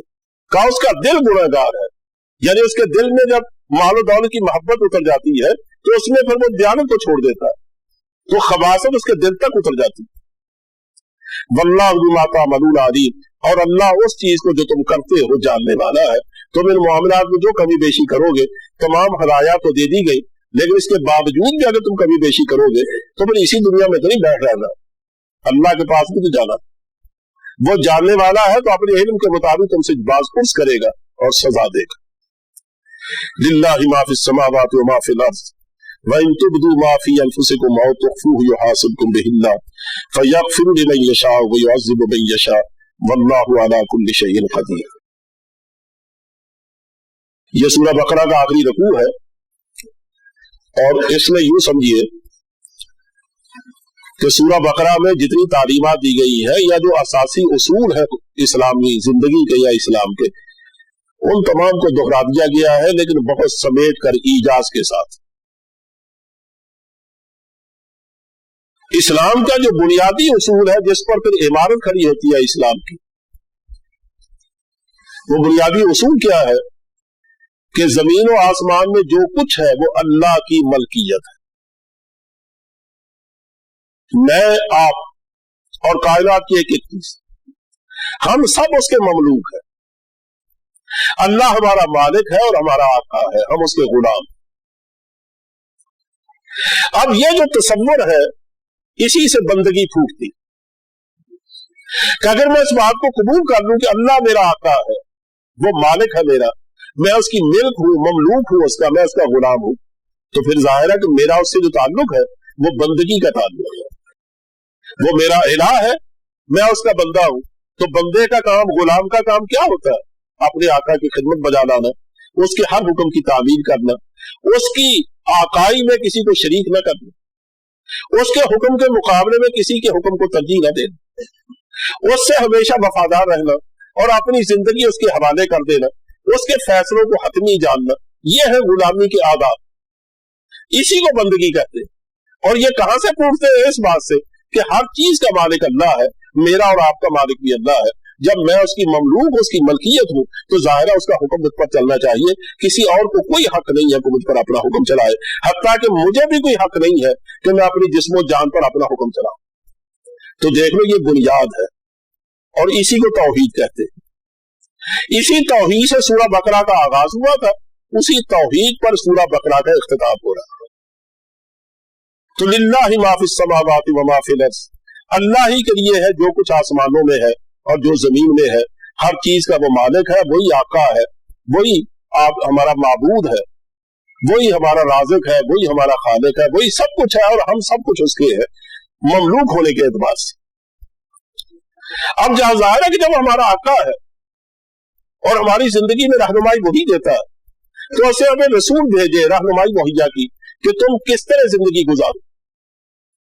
अगर हम उसकी शरीयत के अहकाम के मुताबिक जिंदगी गुजारेंगे तो वहां सुरखरुई मिलेगी, और उसके खिलाफ जिंदगी गुजारेंगे तो बड़े हौलनाक अंजाम से वास्ता पड़ेगा। लेकिन उसको यह हक पहुंचता है उसके मालिक होने की वजह से कि वो क़यामत के दिन अपने सामने खड़ा करके हमें पूछे कि मैंने तुम्हें जिंदगी गुजारने का तरीका सिखाया था, बताओ तुमने उसकी कहां तक पाबंदी की। अल्लाह फरमाता है, इस हक के मुताबिक मैं तुमसे पूछूंगा, तुम जो छुपाओगे मैं उसको भी जानता हूं, जो जाहिर करोगे मैं उसको भी जानता हूं। इसलिए वहां तुम्हारी सोहन साजियों से काम नहीं चलेगा, तुम्हारे कितमान शहादत से काम नहीं चलेगा। तो यहां फरमाया छुपाओगे तो अल्लाह तो जानता, पकड़े जाओगे वहां जाकर। वहीं तुबदू मा फी अनफुसिकुम, और अगर तुम जाहिर करो जो कुछ तुम्हारे दिलों में है, और तुख्फू, या तुम उसे छुपाओ, युहासिबकुम बिहिल्लाह, अल्लाह इनमें से हर चीज का हिसाब लेगा। आदमी यहां मामूली सी अदालत में जवाबदही के लिए जाए ना तो पिता पानी होने लगता है, पता नहीं क्या हो जाए। हालांकि अदालत कुछ नहीं जानती हमारे बारे में सवाए इसके कि जो उसको बताया जाए। वहां सुखन साजियां भी काम दे जाती है, वहां कितमान भी काम दे जाता है, बहुत कुछ बातें छुपाई जा सकती है। लेकिन ऐसी अदालत में क्या करेंगे जाकर जिसका जज सब कुछ जानता है। यानी ये तो ये समझिए गवाह मुहैया किए गए, हमारे दाएं बाएं बैठे हैं गवाह हमारा नाम अमल पेश करेंगे, वरना अल्लाह को तो उसकी हाजत नहीं। बल्कि हकीकत तो ये है कि ये जो दाएं बाएं दो गवाह बैठे हैं ना, दो फरिश्ते, ये उन अमाल को देखकर लिखते हैं जिनको वो देखते, जिनको आप भी देखते। लेकिन जो कुछ आप अपने दिलों में पालते हैं, मैं अपने दिलों में जो सरगोशियां करता हूं, मेरा नफ्स जो मुझे सुझाता है, और जिन बातों को मैं छुपाए रखता हूं, मेरे जो मख्फी इरादे हैं, फरिश्तों को क्या खबर? फरिश्ते नहीं जानते। लेकिन उसकी खबर किसे है? अल्लाह। फरिश्ते बाद जरा लिख के ले जाएंगे कि यार नहीं, ये ज़बान से तो बड़ी अच्छी अच्छी बातें किया करता है। अल्लाह फरमाएगा तुम अच्छी बातें सुनते रहे हो, इसके दिल में क्या था वो तो मैं जानता हूं, इसके अंदर जो निफाक छुपा हुआ। तो ऐसा खतरनाक मौका मेरे ख्याल में जिंदगी में कभी नहीं आ सकता कि आदमी एक ऐसे जानने वाले के सामने खड़ा कर दिया जाए जो दिल के इरादों तक से वाकिफ, एहसास में जो बाद में आए, ख्याल में बाद में आए, उसको पहले से पता। तो वह जो जाहिर करोगे, जो छुपाओगे, मैं सब कुछ जानता हूं, और फिर हर एक चीज के बारे में मेरे पास कुदरत है कि मैं उसका हिसाब लूं। तुम ये चाहोगे ये जानना कि यार ना जी बात मेरे दिल में थी, तो कोई नहीं जानता उसे, मैं जवाब किस बात करूं? तो वहां अल्लाह ताला उसको जिस्म अता करके सामने खड़ा कर देगा, यही बात थी ना तुम्हारे दिल में, और हमारे दिल के अंदरूनी गोशे उसकी गवाही देंगे। वो बोलेंगे कि हाँ मेरे दिल के साथ इसका ये मामला। तो फिर क्या किया जाए? कहा इस पर फयग़फ़िरु लिमन यशा, फिर अल्लाह की बेपनाह कुदरत का हाल ये है कि वो जिसको चाहेगा बख्शेगा, व युअज़्ज़िबु मन यशा, जिसको चाहेगा अजाब देगा। अच्छा यहां एक छोटी सी बात ज़हन में रख लीजिए। बाद लोग इसका ये मतलब समझते हैं कि ठीक है आमाल की जवाबदेही तो होगी, हिसाब किताब तो होगा, नामा अमल भी लिखा जाएगा, गवाहियां भी भुगतेंगी। फिर सवाल ये बातें बार बार क्यों कही जाती हैं कि फयग़फ़िरु लिमन यशा व युअज़्ज़िबु मन यशा? ये असल में वो अपनी कुदरत का इजहार करना चाहता है, और मुशरिकीन अरब बल्कि दुनिया भर के मुशरिकों के शिर्क का इलाज करना चाहता है कि वो ये समझते थे ये सही है, कुफर बुरा है, शिर्क बुरा है, इस्लाम अच्छा है, हुस्न अमल होना चाहिए। कहा ये बात बिल्कुल सही, लेकिन जब हमने सारी जिंदगी पूजा की है फरिश्तों की, और वो बेटियां हैं अल्लाह की, क्या वो हमें छुड़ाएंगे नहीं? اور जिन जिन बुतों को पूजते रहे ज़ाहिर बड़ी शख्सियतों के मुजस्समे थे, क्या वो हमें नहीं छुड़ाएंगे? जिन अंबिया की हमने पूजा की है, मसलन ईसा अलैहिस्सलाम की, उज़ैर अलैहिस्सलाम की, क्या वो हमें नहीं छुड़ाएंगे? तो मालूम होता है कि अल्लाह जब किसी को पकड़ना चाहेगा ना, तो ये लोग आगे बढ़ेंगे, दस्ते कुदरत को रोक देंगे। अल्लाह दस्ते कुदरत की बेपनाही को दिखाने के लिए कहता है कि वो जिसको चाहेगा बख्शेगा, जिसको चाहेगा पकड़ेगा। याद रखो, तुम्हारे शुराका उसका हाथ नहीं पकड़ सकेगा। तुम गलत समझते हो कि जिन पर तुमने सहारा किया हुआ है ना, और जिनके बलबोते पर तुम गलत जिंदगी गुजार रहे हो, कायद में से कोई भी ऐसा नहीं है जो उसका हाथ पकड़ सके। ये तो खुद उसके ममनून निगाह होंगे, देख रहे होंगे कि आज उसकी निगाहों में कहीं जलाल तो नहीं है। ये तो उसकी तरफ देखते होंगे अपनी आफियत के लिए, कौन उसको रोक सकेगा? ये उसकी कुव्वत की बेपनाही का इजहार है। ये मतलब नहीं है कि वो उसकी मशीयत बिल्कुल हिकमत से आजाद होगी। इसलिए मेरे ख्याल में आगे जो आयत का टुकड़ा है वो मेरी इस बात की तायीद कर रहा है। फरमाया वल्लाहु अला कुल्लि शैइन कदीर, अल्लाह की कुदरत बड़ी बेपनाह है, इसलिए कि अल्लाह हर चीज पर कादिर है। कौन पकड़ सकता है उसको? कौन रोक सकता? जब ये आयत नाज़िल हुई तो हदीस शरीफ में आता है सहाबा बहुत परेशान हुए। इसी इसमें ये बताया ना कि जो तुम छुपाते हो अपने दिलों में, मैं उसका भी हिसाब दूं। तो उन्हें बहुत जब परेशानी हुई उनमें, तो सिद्दीक अकबर या और चंद बुजुर्गों ने जाकर हज़रत सल्लल्लाहु अलैहि वसल्लम से अर्ज की कि हुजूर मुसलमान बहुत परेशान है, हम परेशान है कि अगर दिल की बातों पर भी आदमी पकड़ा जाए तो दिल में तो बाद में ऐसे ऐसे वसवसे आते हैं कि आदमी उसको बता भी नहीं सकता, फिर कौन बचेगा? अल्लाह ने, अल्लाह के रसूल ने उसको जवाब नहीं दिया, सिर्फ एक बात फरमाई, लेकिन अगली आयतों में उसका जवाब मौजूद है। कहा तुमने ये आयत पढ़कर तुम्हें ये कहना चाहिए था समीअना व अताअना, या अल्लाह हमने सुना और हमने इताअत की गर्दन डाल दी। क्या तुम भी यहूद के लिए कहना चाहते हो यहूद की तरह कि समीअना व अतअना? तुम ये कहो समीअना व अताअना। चुनांचे तमाम मुसलमान पुकार उठे समीअना व अताअना, या अल्लाह तू जिस बात पर राजी है हम उस बात पर राजी। ये तो उसका जवाब दिया, हज़रत सल्लल्लाहु अलैहि वसल्लम ने जवाब नहीं दिया, ये बात फरमाई। उसके बाद ये वही नाज़िल हुई अगली आयतें। अगली जो आयतें हैं ये हज़रत सल्लल्लाहु अलैहि वसल्लम का इरशाद है कि ये मुझे तख्ते इलाही के नीचे से, नीचे खजाना है अल्लाह की रहमतों का, जिस खजाने से मेरे सिवा कभी किसी को अनायत नहीं किया गया कुछ भी, तो उस खजाने से अल्लाह ने मुझे ये दो आयतें अनायत फरमाई मेराज की रात। बाद आयात में तो मैं उसको जिक्र कर चुका हूं कि आलम कुदस में जब आप पहुंचे थे, आलम लाबकां से भी आगे अल्लाह की बारगाह में, तो वहां आपको जो इनाम के तौर पर दो आयतें अता फरमाई गई थी वो ये दो आयतें। लेकिन हुजूर इरशाद फरमाता है कि अर्श इलाही के नीचे एक खजाना है, जिस खजाने से मुझे ये दो आयतें अता फरमाई गई, और मुझसे पहले कभी किसी पैगंबर को इतना बड़ा इनाम नहीं दिया गया। इसी हुजूर ने फरमाया कि जो आदमी रात को सोते वक्त ये दो आयतें पढ़ के सोता है वो उसके लिए कफायत करती। हजरत अली, हजरत उमर फारूक रज़ियल्लाहु तआला अन्हुमा दोनों ये बात फरमाते थे कि जिस आदमी के दिल में थोड़ी सी भी अकल है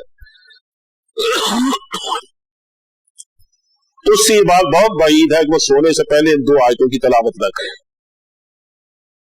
इसका मतलब यह है कि हमारे रात के मामूलात में इसको शामिल होना चाहिए कि जहां आदमी दूसरी कोई मामूलात में कुछ चीजें शामिल कर रखी है पड़ता है, वहां ये दो आयतें जरूर पढ़नी चाहिए। इसकी बहुत फजीलत है। अब देखो उसकी जवाब में ये पहली आयत भी है और दूसरी आयत का पहला हिस्सा भी है। जवाब में यूं कह लीजिए कि इससे उसका इजाला हो जाता है, लेकिन मैं उसको अर्ज करने से, वाज़ेह करने से पहले अर्ज कर देता हूं कि आमतौर पर अल्लाह ने हमें, अल्लाह के रसूल ने हमें ये उसूल दिया मेराज से वापसी पर कि जो भी तुम नेकियां करोगे अल्लाह हर नेकी के बदले में 10 गुना अजर देगा, और जो तुम नेकी का इरादा करोगे लेकिन कर नहीं सकोगे, अल्लाह उस पर भी तुम्हें एक नेकी का अजर देगा। लेकिन अगर तुमने बुराई की अपने आज़ाव जवारे से, अपने जिस्म से कर गुजरे उसे, उस पर अल्लाह ताला तुम्हें ज़ाहिर क्या सजा देगा उसकी तो इंतहाई नहीं है। लेकिन अगर तुमने उसका इरादा किया लेकिन उसको तुमने किया नहीं, तुमने तो नेकी का इरादा करे तो उस पर तो अजर और सवाब मिलता है ना। हालांकि उसको नहीं किया, ना करने पर अजर सवाब मिलता। तो अल्लाह फरमाता है कि अल्लाह ने करम तुम पर यह किया है कि अगर तुमने बुराई का इरादा किया लेकिन तुम उसको कर नहीं सके, तो इरादा करने से बुराई पर तुम्हारी गिरफ्त नहीं होगी, इस पर पकड़े नहीं जाओगे। नेकी न भी कर सको मैं इरादे से अजर सवाब कमा दोगे, और बुराई करोगे तो पकड़े जाओगे, नहीं करोगे तो इरादा करने से पकड़े नहीं जाओगे। लेकिन यहां यह फरमाया जा रहा है कि इन तुब्दू माफी अनफुसिकुम औ तुख्फू युहासिबकुम बिहिल्लाह, कि जो छुपी हुई चीजें उस पर भी अल्लाह मुहासबा करेगा। तो इसके बारे में फरमाया गया है कि असल में दिल के आमाल भी दो तरह के हैं। एक तो यह है कि दिल में वसवसे आते हैं, आदमी उनको पसंद नहीं करता, उनको दूर हटाने की कोशिश करता है। इन वसवसों पर तो याद रखो अल्लाह कभी मुहासबा नहीं करेगा, इनकी दारोगीर नहीं होगी।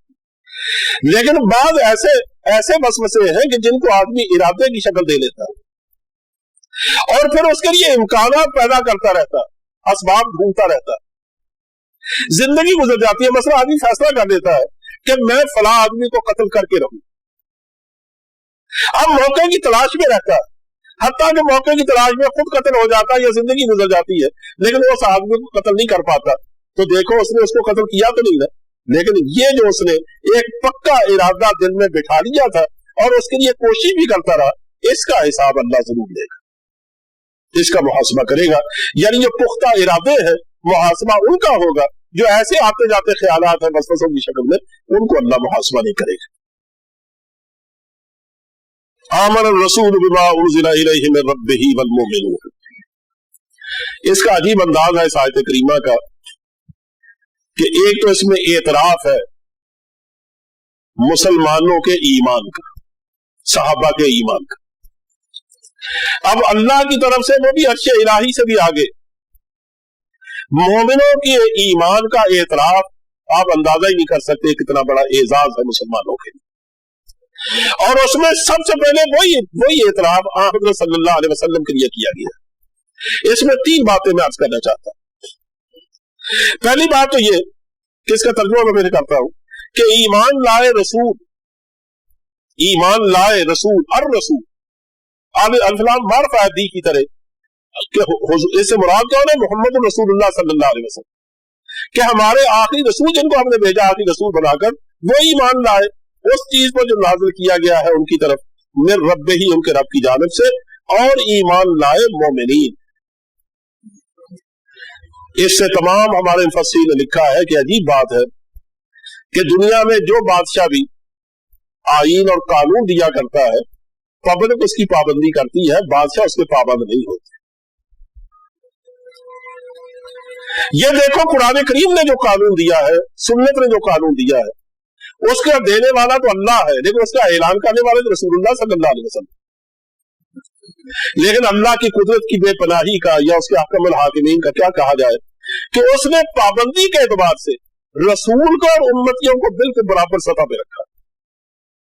अजीब बात है, हालांकि उसके महबूब है, सब कुछ है उसमें, लेकिन जहां तक शरीयत की पाबंदी की बात है ना, जिससे नमाज मुझ पर और आप पर फर्ज है ना, याद रखो उसी तरह रसूलुल्लाह सल्लल्लाहु अलैहि वसल्लम भी फर्ज।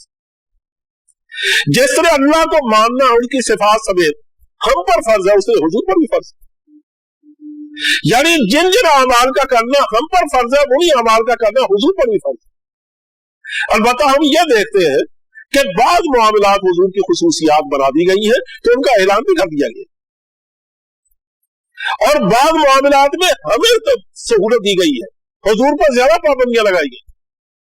देखिए हमारे पास अगर खजाना जमा हो जाए ना, लेकिन हम उसका ज़कात देते रहे, तो जाहिर अल्लाह भी कहता है ये खजाना नहीं है, ये तुम्हारा अपना बात, बेशर्ते कि तुम इसमें से हुकूक अदा करते रहो।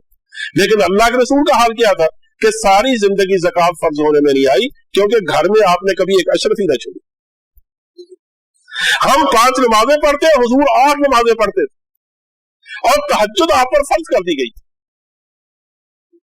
इस तरह बाद आपकी और खुसूसियात भी है कि हम 4 बीवियों से ज्यादा नहीं कर सकते। हज़रत सल्लल्लाहु अलैहि वसल्लम को 9 बीवियां करने का की न सिर्फ इजाजत दी गई बल्कि हुक्म दिया गया। अलबत्ता इसके बाद पाबंदी लगा दी गई कि आप इसके बाद आप निकाह नहीं कर सकते। ये जो मैं हुक्म देने की बात कह रहा हूं ना, ये इसलिए कह रहा हूं کہ حضرت زینب سے نکاح کرنے میں حضور بالکل تیار نہیں تھے.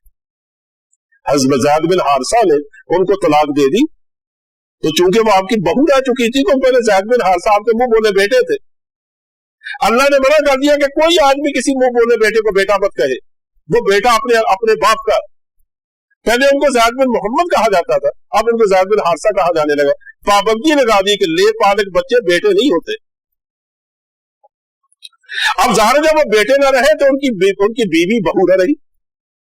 لیکن چونکہ صدیوں سے یہ چلا آ رہا تھا عرب میں کہ لے پالک بچے کو بیٹا ہی کہا جاتا تھا اور اس کی بیوی کو بہو کے حقوق حاصل تھے. اس رسم کو توڑنے کے لیے جب اللہ نے حکم دیا کہ تم زینب سے نکاح کرو، تو قرآن کریم خود کہتا ہے کہ حضور اس کی تیار نہیں تھے. حضور دل میں بہت پریشان تھے کہ اگر میں نے نکاح کر لیا تو پورے عرب میں ایک ہوا خیزی ہوگی اور لوگ وہ افسانے تراشیں گے کہ اس کا سامنا کرنا مشکل ہو جائے گا اور میرے پاک دامن پر داغ ڈالے جائیں گے، اس لیے میں اس مصیبت میں نہ پڑوں. لیکن اللہ نے حکم دیا، اب اللہ کے حکم کے بعد کیا کیا جا سکتا، اور اللہ نے حکم دیا تو پھر کیا کیا، تو حضور کو نکاح کرنا پڑا. اسے زینب کہا کرتی تھی، عائشہ بھی یہاں اس کا جواب نہیں دے سکتی تھی، اپنی تمام سوتوں سے کہا کرتی تھی کہ تم میری ہمسر نہیں ہو سکتی، تم سب کے نکاح زمین پر ہوئے ہیں، میرا نکاح اللہ نے آسمان پہ کیا، تو تم میرے ساتھ ہمسری کیسے کر سکتی. تو اس لیے سب کچھ ہونے کے باوجود میں یہ کہہ رہا ہوں کہ دیکھیے جہاں تک بنیادی آباد اور بنیادی عقائد کا تعلق ہے، رسول اللہ صلی اللہ علیہ وسلم کو اور مومنین کو ایک سطح پر رکھا گیا. ایک تو یہ بات، اور دوسری یہ بات کہ یہ زمانہ جب یہ آیت نازل ہوئی ہے یہ 12 سن نبوی میں معلوم ہوتا ہے، کیونکہ 12 میں معراج کا سفر پیش آیا ہے، اور جیسے حضور فرماتے ہیں کہ وہیں آپ کو یہ آیات دی گئی. تو یہ زمانہ اتنا سختی کا زمانہ ہے کہ حضرت صلی اللہ علیہ وسلم جب طائف سے واپس آئے ہیں تو مکہ معظمہ میں داخل نہیں ہو سکے تا وقت کہ ایک کافر نے آپ کو اپنی پناہ میں لے دیا، ایک قبیلے کے سربراہ. اس وقت تک آپ مکے میں داخل نہیں ہو سکے، ہمارا اندیشہ تھا کہ آپ کو قتل کر دیا جاتا. اور طائف والوں نے جو کچھ آپ کے ساتھ کیا وہ آپ جانتے ہیں. اور مسلمانوں کی اکثریت ان مظالم سے تنگ آ کر ہجرت کر چکی تھی. چند آدمی ساتھ تھے، صدیق اکبر تھے، حضرت علی تھے، اور چند آدمی، اور کوئی باقی نہیں رہ گیا تھا. تو حضور کی جان ہر وقت خطرے میں. لیکن مسلمان جہاں بھی تھے وہ ظاہر کو آسودہ حال تو نہیں تھے، انتہائی تکلیف دہ حال میں تھے. ان کو حوصلہ دینے کے لیے آسمان سے اللہ نے آیتیں عطا فرمائی جن میں ان کا اعزاز یہ بخشا گیا کہ ان کے ایمان کا اعتراف کیا گیا. حالانکہ اعتراف کسی کا بھی ہو تو وہ زمین پر نہیں ہو سکتا، وہ تو قیامت کے دن ہوگا. جب حساب کتاب ہوگا تب پتا چلے گا ان میں کون کامل مومن ہر کون نہیں. لیکن یہ صحابہ کی اتنی بڑی عظمت ہے کہ مکے میں ان کا اعتراف کیا گیا، مدینے میں پھر ان کے عشرہ مبشرہ کا اعلان کیا گیا، اور پھر 6 ہجری میں جا کر اصحاب حدیبیہ کا جو 1500 قریب تھے ان کا اعلان کیا گیا، ان کی بخشش کا. یعنی قدم قدم پر اعلان ہوتا رہا. تو اس وقت جو 100-150 آدمی مسلمان ہو چکے تھے ان کے ایمان کا اعتراف کیا جا رہا عرش الہی سے بھی آگے. اور تیسری یہ بات کہ اس میں بظاہر تو ان کی تسلی ہے، ان کی تعریف کی جا رہی ہے صحابہ کی، لیکن ضمنی طور پر سورہ بقرہ کے شروع میں اور پھر سورہ بقرہ کا 1.25 پارہ ختم ہونے کے بعد دوسرے پارے کے 5ویں رکوع میں جو تفصیلات بیان کی گئی تھی ایمانیات کی، ان کا بھی اجماع سے ذکر کر دیا گیا. یعنی جو اصل موضوع ہے سورت کا اسی موضوع پر اس کو اختتام کیا جا رہا. اب دیکھو فرمایا آمن الرسول، سب سے پہلے حضور ایمان لائے، رسول ایمان لائے اس چیز پر جو نازل کی گئی آپ کی طرف آپ کے رب کی جانب سے، اور مسلمان ایمان لائے. کل وہ کن کن باتوں پر ایمان لائے وہ دیکھ لیجیے ایمانیات کی تفصیل. کل آمن باللہ، ان میں سے ہر شخص ایمان لایا اللہ پر. سب سے پہلے کس کو ماننا پڑتا؟ اللہ. وملائکتہ ہی، اور اس کے فرشتوں پر، وکتبہ ہی، اور اس کے کتابوں پر، ورسلہ ہی، اور اس کے رسولوں پر. یہ اس بات کے ویسے تو یہ دوسرے پارے کے 5ویں رکوع میں یہ جب یہ چیزیں گزری ہیں تو میں نے اس کی وضاحت میں ظاہر ہے کچھ نہ کچھ کہا ہوگا لیکن میں اس کا ایک لفظ کی میں تھوڑی سی وضاحت کرنا چاہتا ہوں کہ اللہ پر ایمان وہ ظاہر بنیاد ہے، رسولوں پر ایمان وہ بھی بنیاد ہے دین کی، اس طرح کتابوں پر ایمان یعنی اس قرآن کریم کو نہ مانے تو اسلام کو ماننے کا کیا مان، لیکن یہ درمیان میں جو ملائکہ کا ذکر ہے ان کا ماننے کا کیا آخر کیوں ضروری ہے؟ بات اصل میں یہ ہے، یہ جو کتاب میرے ہاتھ میں ہے جس کو آپ دیکھ رہے ہیں قرآن کریم، اور یہ بنیاد ہے ہمارے پورے دین کی، اور اسی کی تشریح ہے حضرت صلی اللہ علیہ وسلم کی سنت اور حدیث۔ یہ دو ہی سورسز ہیں ہمارے قانون شریعت کے۔ اس کتاب پر اگر ذرا سا شبہ ہو جائے کہ کتاب پتہ نہیں اللہ کی جانب سے ہے یا نہیں، تو ظاہر ہمارا تمام دین ختم ہو کے رہ جاتا ہے۔ اس کتاب پر اعتماد کے لیے دو ذریعوں پر ایمان لانا ضروری ہے۔ ایک وہ ذریعہ جس پر یہ کتاب نازل ہوئی، وہ کون ہے؟ محمد الرسول اللہ صلی اللہ علیہ وسلم۔ اگر کسی آدمی کو شبہ ہو رسول اللہ صلی اللہ علیہ وسلم کی ذات گرامی کی سچائی میں، آپ کے صدق میں، آپ کی امانت میں، آپ کی حفاظت میں، تو ظاہر قرآن کریم کو مان کے کیا کرے؟ یعنی کوئی خدا نخواستہ یہ کہے کہ محمد نعوذ باللہ من ذالک جھوٹ بھی بولتے تھے صلی اللہ علیہ وسلم، تو کیا ہم اس میں قرآن پر ایمان لے آئیں گے؟ جب یہ بات ثابت ہو جائے کہ خدا نعوذ باللہ من ذالک کہ حضور جھوٹے تھے، اگر وہ جھوٹے تھے اپنی باتوں میں تو انہوں نے قرآن میں کیسے دخل اندازی نہیں کی ہو؟ ہم کیسے مان لیں کہ باقی یہ کتاب ان کو اتری؟ اس لیے جس آدمی کو شبہ ہے اللہ کے رسول میں، وہ قرآن پر اعتماد نہیں کر سکتا۔ حضور کی ذات کو شبہ سے پاک ہونا ضروری ہے، ان پر ایمان لانا ضروری ہے۔ اس سے دوسرا جو ذریعہ ہے اللہ اور اللہ کے رسول کے درمیان، وہ ہے فرشتے۔ یہ قرآن کون لے کے آیا؟ جبریل علیہ السلام، اور جبریل جب اترتے تھے آپ کے ساتھ فرشتوں کی فوجیں ہوتی تھی۔ بدر میں 5000 فرشتے نازل کیے گئے، حنین میں بھی ہزاروں فرشتے آئے، احد میں بھی آئے۔ اب اگر ان فرشتوں پر اعتماد نہ رہے کہ یہ درمیان کا ذریعہ قابل اعتماد نہیں ہے، اور ان پر ہمارا ایمان نہ ہو، تو نہ قرآن پر ایمان رہے گا، نہ حضرت صلی اللہ علیہ وسلم کی اور مسلمانوں کی اللہ کی جانب سے تائید و نصرت ہوتی ہے، نہ اس پر ایمان رہے گا۔ تو یہ چونکہ درمیان کے دو سورسز ہیں نا، دو درمیان کے واسطے ہیں، اس لیے اس پر ایمان لانا ضروری ہے کہ ہم فرشتوں پر بھی ایمان لاتے ہیں کہ وہ مقدس روحیں ہیں، مقدس وجود ہے، وہ کبھی گناہ نہیں کرتے، اللہ نے گناہ کا مادہ ان میں نہیں رکھا، وہ ہر وقت اللہ کے احکام کی فرما برداری کرتے۔ اور اس کے بعد فرمایا لا نفرق بین احد من رسلہ، اور ہم اس کے رسولوں میں سے کسی کے درمیان فرق نہیں کرتے۔ ہمارے علم میں اگر یہ بات ہو کہ فلاں دنیا میں رسول آیا تھا، اس پر یہ کتاب اتری تھی، اور وہ اللہ کا سچا رسول، تو ہم کبھی انکار نہیں کریں۔ ہم عیسیٰ علیہ السلام کو مانتے ہیں، موسیٰ علیہ السلام کو مانتے ہیں، ابراہیم علیہ السلام کو مانتے ہیں، نوح علیہ السلام کو مانتے ہیں، شیس علیہ السلام کو مانتے ہیں، سلیمان علیہ السلام کو مانتے ہیں، داؤد علیہ السلام کو مانتے ہیں، ان پر اترنے والے صحیفوں کو مانتے ہیں، حضرت عیسیٰ علیہ السلام کو مانتے ہیں، اس لیے کہ ہم بنیادی طور پر اس بات پر ایمان لا چکے کہ ہم بندے ہیں اپنے اللہ کے، اور اپنے بندوں کو رہنمائی دینے کا حق ہے پروردگار کو۔ اس نے ہر دور میں اپنے انبیاء کی معرفت و رہنمائی دی ہے، وہ ہدایتیں نازل کی ہیں، اس لیے جب بھی وہ رہنمائی آئی ہے اور جن کے واسطے سے آئی ہے، ہم اس کا انکار کیوں کریں؟ لیکن یہود نے کیا کیا؟ انہوں نے کسی کو مانا، کسی کا انکار کر دیا۔ عیسائیوں نے موسیٰ علیہ السلام کو ماننے سے انکار کر دیا، عیسیٰ علیہ السلام کو مان لیا۔ مشرکین مکہ نے سوائے اسماعیل علیہ السلام اور ابراہیم علیہ السلام کے باقی سب کا انکار کر دیا۔ اس کا مطلب ہے کہ جو ان کو فٹ آ جائے، پسند آ جائے، ان کی اپنی نسل کا رسول اور پیغمبر ہو، اس کو تو مان لیتے ہیں، انہیں سے کوئی غرض نہیں ہے کہ اتارنے والے نے جس کو اتارا ہے، بھیجنے والے جس کو بھیجا ہے، ہم اس کے اعتماد پر آخر انکار کیسے کر سکتے ہیں؟ اس لیے کہا کہ ہم کو جتھے باز لوگ نہیں ہیں، ہم کو پارٹی باز لوگ نہیں ہیں، ہم نے دنیا میں آنے کا دھڑا نہیں بنایا، ہم جو بنیادی صداقتوں کے علم بردار ہیں کہ جو شریعت شروع ہوئی تھی، جو دین شروع ہوا تھا آدم علیہ السلام سے، اس کو اللہ کے آخری رسول نے آ کر کامل کیا۔ کیونکہ اب میں اگر وقت ہوتا تو میں آپ کو بتاتا کہ جتنے بھی ہمارے پیغمبر آئے اور ان کے جو حالات تھوڑے بہت محفوظ رہے، حتیٰ کہ جن کے نہیں محفوظ، آپ کو تعجب ہوگا کہ یہ جو مجوسی ہیں جن کو مانتے ہیں وہ بھی اپنے پاس چند اوراق رکھتے ہیں صرف، لیکن اس میں بھی یہ بات آج تک ان کے پاس محفوظ ہے کہ ایک آنے والا آئے گا جو ہمارے اس دین کو مکمل کرے گا۔ میں رام چندر جی کے حوالے سے، کرشن کے حوالے سے ایک موقع پر یہاں گفتگو کر کے حوالے دے چکا ہوں کہ انہوں نے بھی کہا کہ ایک آخر آنے والا آئے گا اور وہ اس دین کو آ کر مکمل کرے گا۔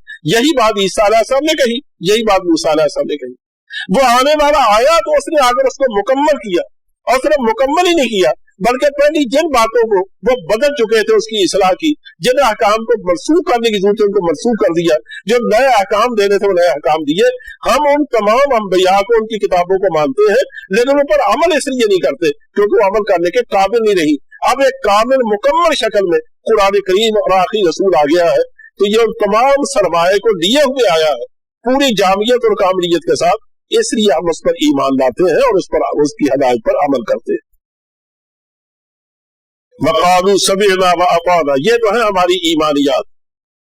اور جہاں تک ہمارے طرز زندگی اور عمل کا تعلق ہے اس کا عنوان صرف یہ ہے کہ جب ہم یہ سن لیتے ہیں کہ قرآن یہ کہتا ہے اور ہم تک یہ بات پہنچتی ہے کہ اللہ کے رسول نے یہ کہا ہے تو ہمارا طرز عمل کیا ہے؟ سمعنا واطعنا، ہم سنیں گے بھی، ہم اطاعت بھی کریں گے۔ یہ ہے مومن کی پہچان کہ ایک مومن کی بات اس کے سوا کو ہو ہی نہیں سکتی اگر وہ اپنے آپ کو مومن کہتا ہے۔ جب انہیں بلایا جاتا ہے اللہ اور اس کے رسول کی طرف کہ تاکہ وہ ان کے درمیان زندگی کے معاملات کا فیصلہ کرے تو وہ کہتا ہے سمعنا واطعنا، ہم نے سنا اور ہم نے اطاعت کی۔ تو میرے بھائیوں، ہمیں خود اپنے بارے میں سوچنا چاہیے کہ یہ قرآن تو ہمارے ہاتھ میں ہے، علماء کرام بتاتے رہتے ہیں کہ حدیث پاک میں کیا ہے، آپ خود بھی اپنے طور پہ جو پڑھ سکتے ہیں پڑھتے ہوں گے، لیکن اگر ہم ان کو جاننے اور ان کی باتوں سے واقف ہونے کے بعد بھی ہم سمعنا واطعنا نہیں کہتے، یا صرف اتنے کہتے ہیں کہ ہم نے سنا لیکن ہمارا عمل یہ کہتا ہے عصینا، ہم نہیں مانیں گے، ہم نافرمانی کریں گے، تو یہ طرز عمل یہود کا ہے، یہ مسلمانوں کا نہیں۔ یہ جن مسلمانوں کی تعریف اتر رہی ہے عرش الہی سے ان کا طرز عمل تو یہ تھا کہ وہ تو کہتے تھے سمعنا واطعنا، بلکہ صحابہ نے اس کے ساتھ اور اضافہ بھی کر رکھا تھا کہ جب بھی وہ موقع پیدا ہوتا تو وہ ہمیشہ ترانے کی طرح اس بات کو دہراتے رہتے تھے کہ رضینا باللہ ربا وبالاسلام دینا وبمحمد النبی، ہم نے اللہ کو اپنے رب کے طور پر قبول کیا، محمد صلی اللہ علیہ وسلم ہمارے نبی ہے اور اسلام ہمارا دین ہے۔ اس بات کو ہر وقت دہراتے رہتے حضور کے سامنے، اور یہی طرز عمل ہمارا ہونا چاہیے، بلکہ ہمارا عمل خود بولے، جب کوئی ہم سے بات کرے نا تو وہ یہ سمجھ جائے ہمارے طرز عمل کو دیکھتے ہوئے کہ یہ وہ شخص تو وہ ہے جس کے نزدیک صرف اللہ کے نبی وہ اطاعت کے لائق ہے، اللہ کے رسول حکم دینے کے لائق ہے، اس کا طرز عمل بدل نہیں سکتا ہے، قرآن و سنت کے علاوہ اور کسی بات کو نہیں سمجھتا۔ لیکن آج کیا کیا جائے، میں نے شاید پہلے بھی یہ بات کہی یا کہیں، ہمارے یہاں کے نام نہیں رہتا، ہمارے یہاں کے اسپتال کے بہت بڑے ڈاکٹر پروفیسر ہیں، وہ سعودیہ نے ان کی خدمات کا اعتراف کیا اور ریاض کے سب سے بڑے اسپتال میں منہ مانگی تنخواہ پر ان کو انہوں نے دیا، وہ چند دن پہلے یہاں سے گئے، اور یہاں ان کے ساتھ ان کی سینیارٹی کو متاثر کرنے کے لیے، ان کی چیئرمینی کو ختم کر کے ان کے جونیئرز کو ان کے اوپر لانے کے لیے جو کچھ ان کے ساتھ پچھلے چند سالوں میں ہوتا رہا، انہوں نے مجھے اس کی تفصیل بتائی، مجھے سن کے یقین نہیں آتا تھا۔ انہوں نے کہا کہ میری فائل پر میرا سب سے بڑا جرم لکھا ہوا ہے وہ یہ ہے کہ میں بنیاد پرست ہوں،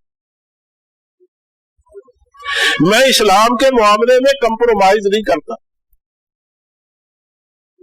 میرا اول و آخر ترجیح صرف اسلام ہے، اس لیے ایسے آدمی کو کسی اہم عہدے پر نہیں لگایا جا سکتا۔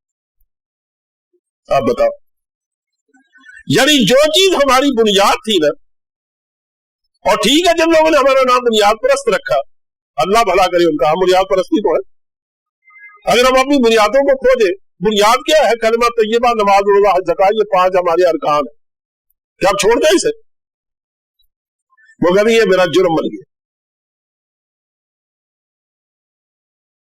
وہ کہتے ہیں سمعنا واطعنا غفرانک ربنا، ان کا طرز عمل یہ ہے کہ ہم نے سنا اور ہم نے اطاعت کی، اور اے رب ہمیں تیری مغفرت چاہیے، کہ کوई ना कोई गलती भी हो जाती है, दरगुजर फरमा व इलैकल मसीर, और तेरी ही तरफ लौटना। अब देखो ईमानियात में जो बातें शामिल है, अल्लाह पर, उसके फरिश्तों पर, उसकी किताबों पर, उसके रसूलों पर ईमान, और इस बात पर ईमान कि जितने अल्लाह के सच्चे रसूल आए वो सच्चे थे, उनकी किताबें सच्ची थी, हम उनमें कोई तफरीक नहीं करते। और इलैकल मसीर, और इस बात पर ईमान कि अल्लाह के हुजूर हमें जाना है, आखिरत आनी है, वहां हम अपने अमाल का जवाबदेही करनी है। और तर्ज अमल क्या कि हमारी पूरी जिंदगी इसकी तस्वीर होनी चाहिए कि जो हमें कुरान और सुन्नत से हुक्म मिले उसके सामने सर झुका दे और उसकी तामील में लग जाए। अब देखो इसके बाद बाकी क्या बात रह जाती। रही ये बात दिलों की बातों की कि उस पर कहीं अल्लाह ना पकड़े, फरमाया ला युकल्लिफुल्लाहु नफ्सन इल्ला वुसअहा, अल्लाह तकलीफ नहीं देता किसी जान को भी मगर उसकी ताकत के मुताबिक। कहा ये जो दिल में वसवसे आते जाते रहते हैं ना, ये तुम्हारे बस की बात नहीं, वो खुद ही आते हैं खुद ही जाते हैं। तुम जाहिर है कोई कबाड़ बंद नहीं कर सकते कि ये ना आने पाए, तुम्हारा काम यह है कि उन पर अमल न करो। ऐसी वसवसों से हम तुम्हें नहीं पकड़े। हदीस शरीफ में आता है कि एक शख्स ने, एक सहाबी ने बहुत परेशानी से हज़रत सल्लल्लाहु अलैहि वसल्लम से पूछा था कि हुजूर बाद में ऐसे ऐसे वसवसे आते हैं कि जबान पर लाना उन्हें गवारा नहीं, तो क्या मैं मुनाफिक हूं, मैं क्या करूं?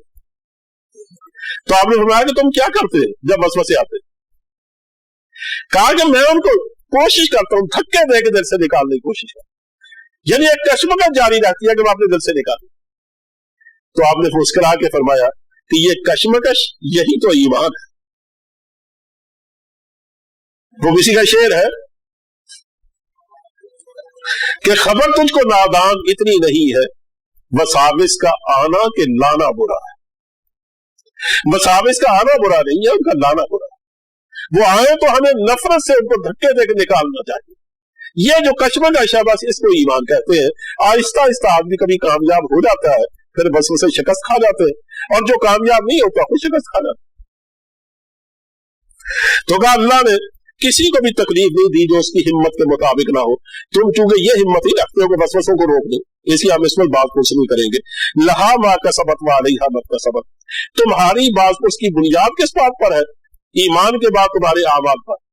इसी फरमाया कि लहा, उस नफ्स के लिए माँ वही है कसबा जो उसने कमाया, कि जो उसने नेकियां की जो हमारे खैर किए उसी का उसको क़यामत के दिन फायदा पहुंचेगा। वह अलैहा मा कसबत, और उसी का वबाल होगा उस पर जो उसने, जिसका उसने इक्तिसाब किया, कि जिसने जो उसने बुराइयां की है उसका वबाल उसी पर होगा, कोई दूसरा उसका हाथ नहीं बटा सके।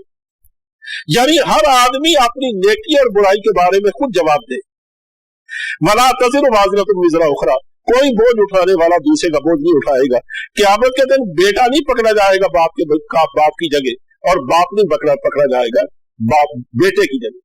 और दुनिया में भी शरीयत का कानून यह है कि अगर बेटा खुदा न करे डाकू निकल आता है, या उसकी और भी सरगर्मियां ऐसी है कि जिसको रियासत बर्दाश्त नहीं करती, तो रियासत को या हुकूमत को यह हक इस्लाम हरगिज़ नहीं देता कि उसके रिश्तेदारों को और बाप को पकड़ के ले जाए।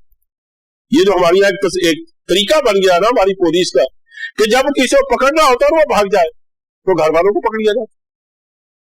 याद रखो ये तरीका इस्लाम का नहीं है। ये जो कुछ हो रहा है ये ना समझ लीजिए कि चूंकि इस्लाम के नाम पे मुल्क बना है सब इस्लाम के मुताबिक ही हो रहा है। रब्बना ला तुआखिजना इन नसीना, भाई यहां तक ये समझ लीजिए कि मुसलमानों के ईमान के एतराफ के साथ साथ उनकी असल हैसियत का ऐलान भी है कि अल्लाह ने आखिरी दीन भेजा, रसूल ने भी और तुमने भी उसको कबूल किया, तुमने उसकी जिम्मेदारियों को कबूल किया, और तुम ये ऐलान कर चुके हो कि जो कुछ अल्लाह की जानिब से जिम्मेदारी आएगी हम उसको बसर चश्म कबूल करेंगे और उसकी जिम्मेदारियों को निभाएंगे। तो तुम देख रहे हो कि जिन जिम्मेदारियों को तुम अदा करने में लगे हुए हो उन्हें तुम्हारी जिंदगी वीरान करके रख दी। तुम में से अक्सरियत हिजरत करने पर मजबूर हो गई है, जो पीछे है उनकी जिंदगी हर वक्त खतरे में, लेकिन ये इस रास्ते के लाजमी तकाजे हैं, इनसे तो गुजरना पड़ता है। और आइंदा भी तुम्हें मालूम होना चाहिए कि तुम जिस काफिले के हरावन हो वो काफिला इंशाअल्लाह बढ़ेगा, लेकिन अभी चंद सालों तक इन मुसीबतों से तुम्हें जल्दी जान नहीं छूटेगी, ये मसाइल और बढ़ेंगे। اس لیے तुम्हारा हौसला सिर्फ एक ही चीज से बढ़ सकता है और वही तुम्हारा सहारा है।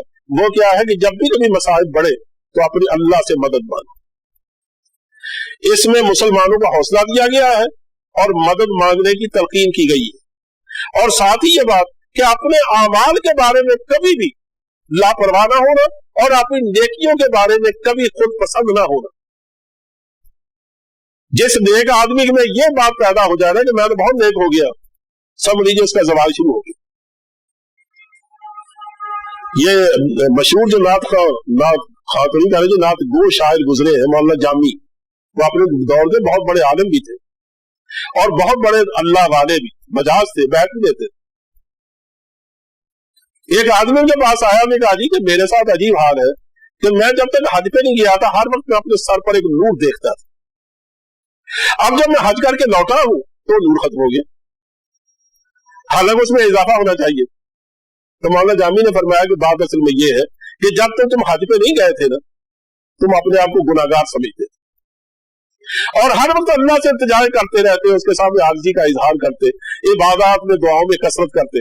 अब जब तुम वहां से लौटे हो ना तो तुम्हें यह ख्याल पैदा हो गया है कि आखिरी बड़ी इबादत भी मैं कर चुका हूं और कोई इबादत और नहीं है जिसको मैंने कभी छोड़ा हो, और अल्लाह का शुक्र है कोई अल्लाह की नाफरमानी नहीं करता। तो ये जो तुम्हें आहिस्ता आहिस्ता अपनी नेकियों पर एतमाद पैदा होने लगा है, इससे तुम्हारा नूर ज़ाहिर हो। ये बड़ी खतरनाक बात है। इसमें यह भी फरमाया कि अपनी नेकियों पर एतमाद भी ना करना ज्यादा।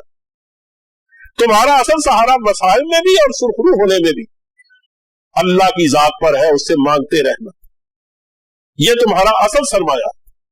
लेकिन साथ ही बिलवास्ता यह बात भी कही जा रही है कि अभी वो वक्त खत्म नहीं हुआ, अभी वक्त बाकी है, चंद सालों तक अभी ये चक्की चलेगी मसाइल। लेकिन साथ ही इसमें दरपर्दा यह भी पेशगोई की जा रही है कि वक्त दूर नहीं है कि जब मसाइल छट जाएंगे और अल्लाह मुसलमानों को इस धरती की मुकद्दर बना देगा और यह धरती मुसलमानों के हवाले हो जाएगी और यहां तुम्हारी हाकिमियत कायम होगी। इसलिए अब इस दुआ में ये तीनों बातें शामिल हैं। आप खुद इसमें तलाश करने की कोशिश करें, वक्त नहीं है, मैं इसका तर्जुमा कर देता।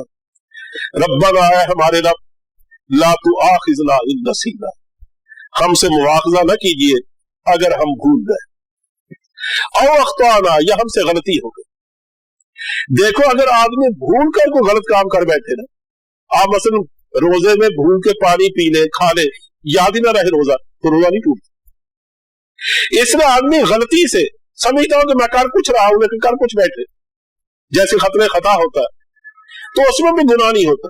लेकिन इसके बावजूद देखिए यहाँ उसी पर मुआफी मांगने का सबसे पहले हुक्म हुआ है। तो मालूम होता है कि अल्लाह के जो बड़े लोग बंदे होते हैं ना, आम आदमियों को जिन बातों पर अल्लाह मुआफी दे देगा उसूल के तहत, बड़े बंदे अल्लाह से डरकर उस पर भी मुआफिया मांगते रहते हैं। ये चूंकि ये तो वो सरखैर है ना आने वाली इंसानी दुनिया के, इसलिए उनको तो नाज़िल बातों पर भी मुआफी मांगने का हुक्म दिया गया। रब्बना वला तहमिल अलैना इसरन कमा हमलतहु अलल लज़ीना मिन क़ब्लिना, ऐ हमारे रब, हम पर न लाद इसरन, बोझ, कमा हमलतहु, जैसे कि तूने लादा और तूने रखा उन लोगों पर जो हमसे पहले थे, अलल लज़ीना मिन क़ब्लिना।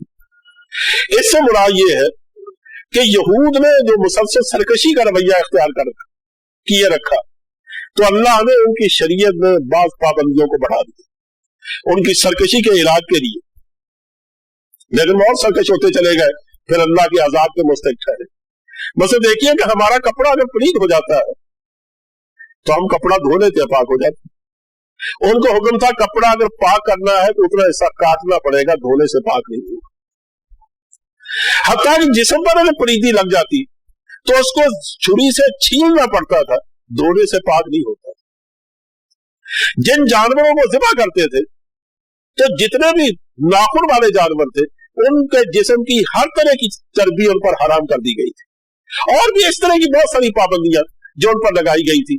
तो कहा अल्लाह से ये दुआ करते रहो कि या अल्लाह हमारी शरीयत में इस तरह की पाबंदियां हम पे न लगाना, हम तो तेरे आजिज़ बंदे हैं, हमारा तर्ज अमल तो समीअना व अताना है। वो उन लोगों के लिए ठीक थी जो समीअना व अतअना कहते थे। तो इसका ला तामिल अलैना का ताल्लुक शरीयतों की पाबंदियों का से है कि हमारी शरीयतों में इस तरह के बोझ न, ये सब बोझ को कहते। اور اس لیے بلکہ حضور کی نشان یہ ہے، سورہ اعراف میں حضرت صلی اللہ علیہ وسلم کی جو صفات بیان کی گئی ہے ان میں خاص طور پر یہ بتایا گیا کہ ہمارا آخری رسول جب آئے گا وَيَضَعُ عَنْهُمْ إِصْرَهُمْ وَالْأَغْلَالَ الَّتِي كَانَتْ عَلَيْهِمْ، ان اہل کتاب نے دنیا کے گلے میں جو بوجھ ڈال رکھے ہیں اور جو ان کے پاؤں میں بیڑیاں ڈال رکھی ہیں، ہمارا رسول آ کر ان کے گلوں کے بوجھ اتارے گا اور ان کی بیڑیاں کاٹے گا۔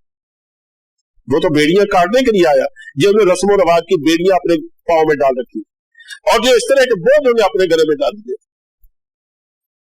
ربنا ولا تحملنا ما لا طاقت لنا به، اور یا اللہ ہم سے وہ بوجھ نہ اٹھوا جس کی اٹھانے کی ہم میں طاقت نہیں۔ اس کا تعلق اسلامی زندگی کے راستے میں پیش آنے والی مشکلات سے ہے کہ یا اللہ ہم دیکھ چکے ہیں کہ آج تک کتنی ایذائیں برداشت کی ہیں، کتنے مصائب جھیلے، اور آئندہ ہجرت کر کے مدینے جانا ہے، اللہ ہی بہتر جانتا وہاں جا کر کیسے کیسے مصائب سے واسطہ پڑے گا۔ تو یا اللہ ہماری کمزوریوں کو نگاہ میں رکھ، ہماری یہ آسانیاں پیدا فرما۔ تو یہ پروردگار جب خود یہ دعائیں سکھا رہا تو مجھے بتائیے، میں اپنے بچے سے یہ کہوں گا اگر تم فلاں چیز چاہتے ہو نا اس طرح مجھ سے مانگو، تو جب وہ اس طرح مانگے گا تو اب اس کے ملنے میں تو دیر ہوگی۔ یہ اللہ نے فرما رہا ہے کہ اس طرح دعائیں مانگو، یہ تو اس لیے تھا کہ مومن کے اندر سے پوری طرح تطہیر ہو اور اس کی تربیت کی جائے، لیکن ساتھ ہی بالواسطہ یہ بات بھی ذہن میں آ رہی ہے اور سکھائی جا رہی ہے کہ جب تم اللہ سے مانگو گے کہ یا اللہ یہ مشکلات اب اٹھتی نہیں ہے، ان کا بوجھ ہم سے ہلکا کر، تو یقیناً ہم ہلکا کرتے۔ تو ظاہر ہے اس کے بعد وہ حالات پیدا ہوئے، حضور ہجرت پر گئے اور پھر ظاہر ہے کم از کم مکے والی وہ مصیبتیں نہ رہی، دوسرے مصائب آئے جو بھی آہستہ آہستہ ختم ہوتے چلے گئے۔ واعف عنا، یا اللہ ہم سے درگزر فرما، واغفر لنا اور ہمیں بخش دے، ورحمنا اور ہم پر رحم فرما، انت مولانا تو ہی ہمارا آقا، یہ بنیاد ہے توحید کی، تو ہی ہمارا آقا ہے، وانصرنا علی القوم الکافرین اور مدد فرما ہماری کافروں کی قوم کے خلاف۔ وآخر دعوانا الحمدللہ رب العالمین۔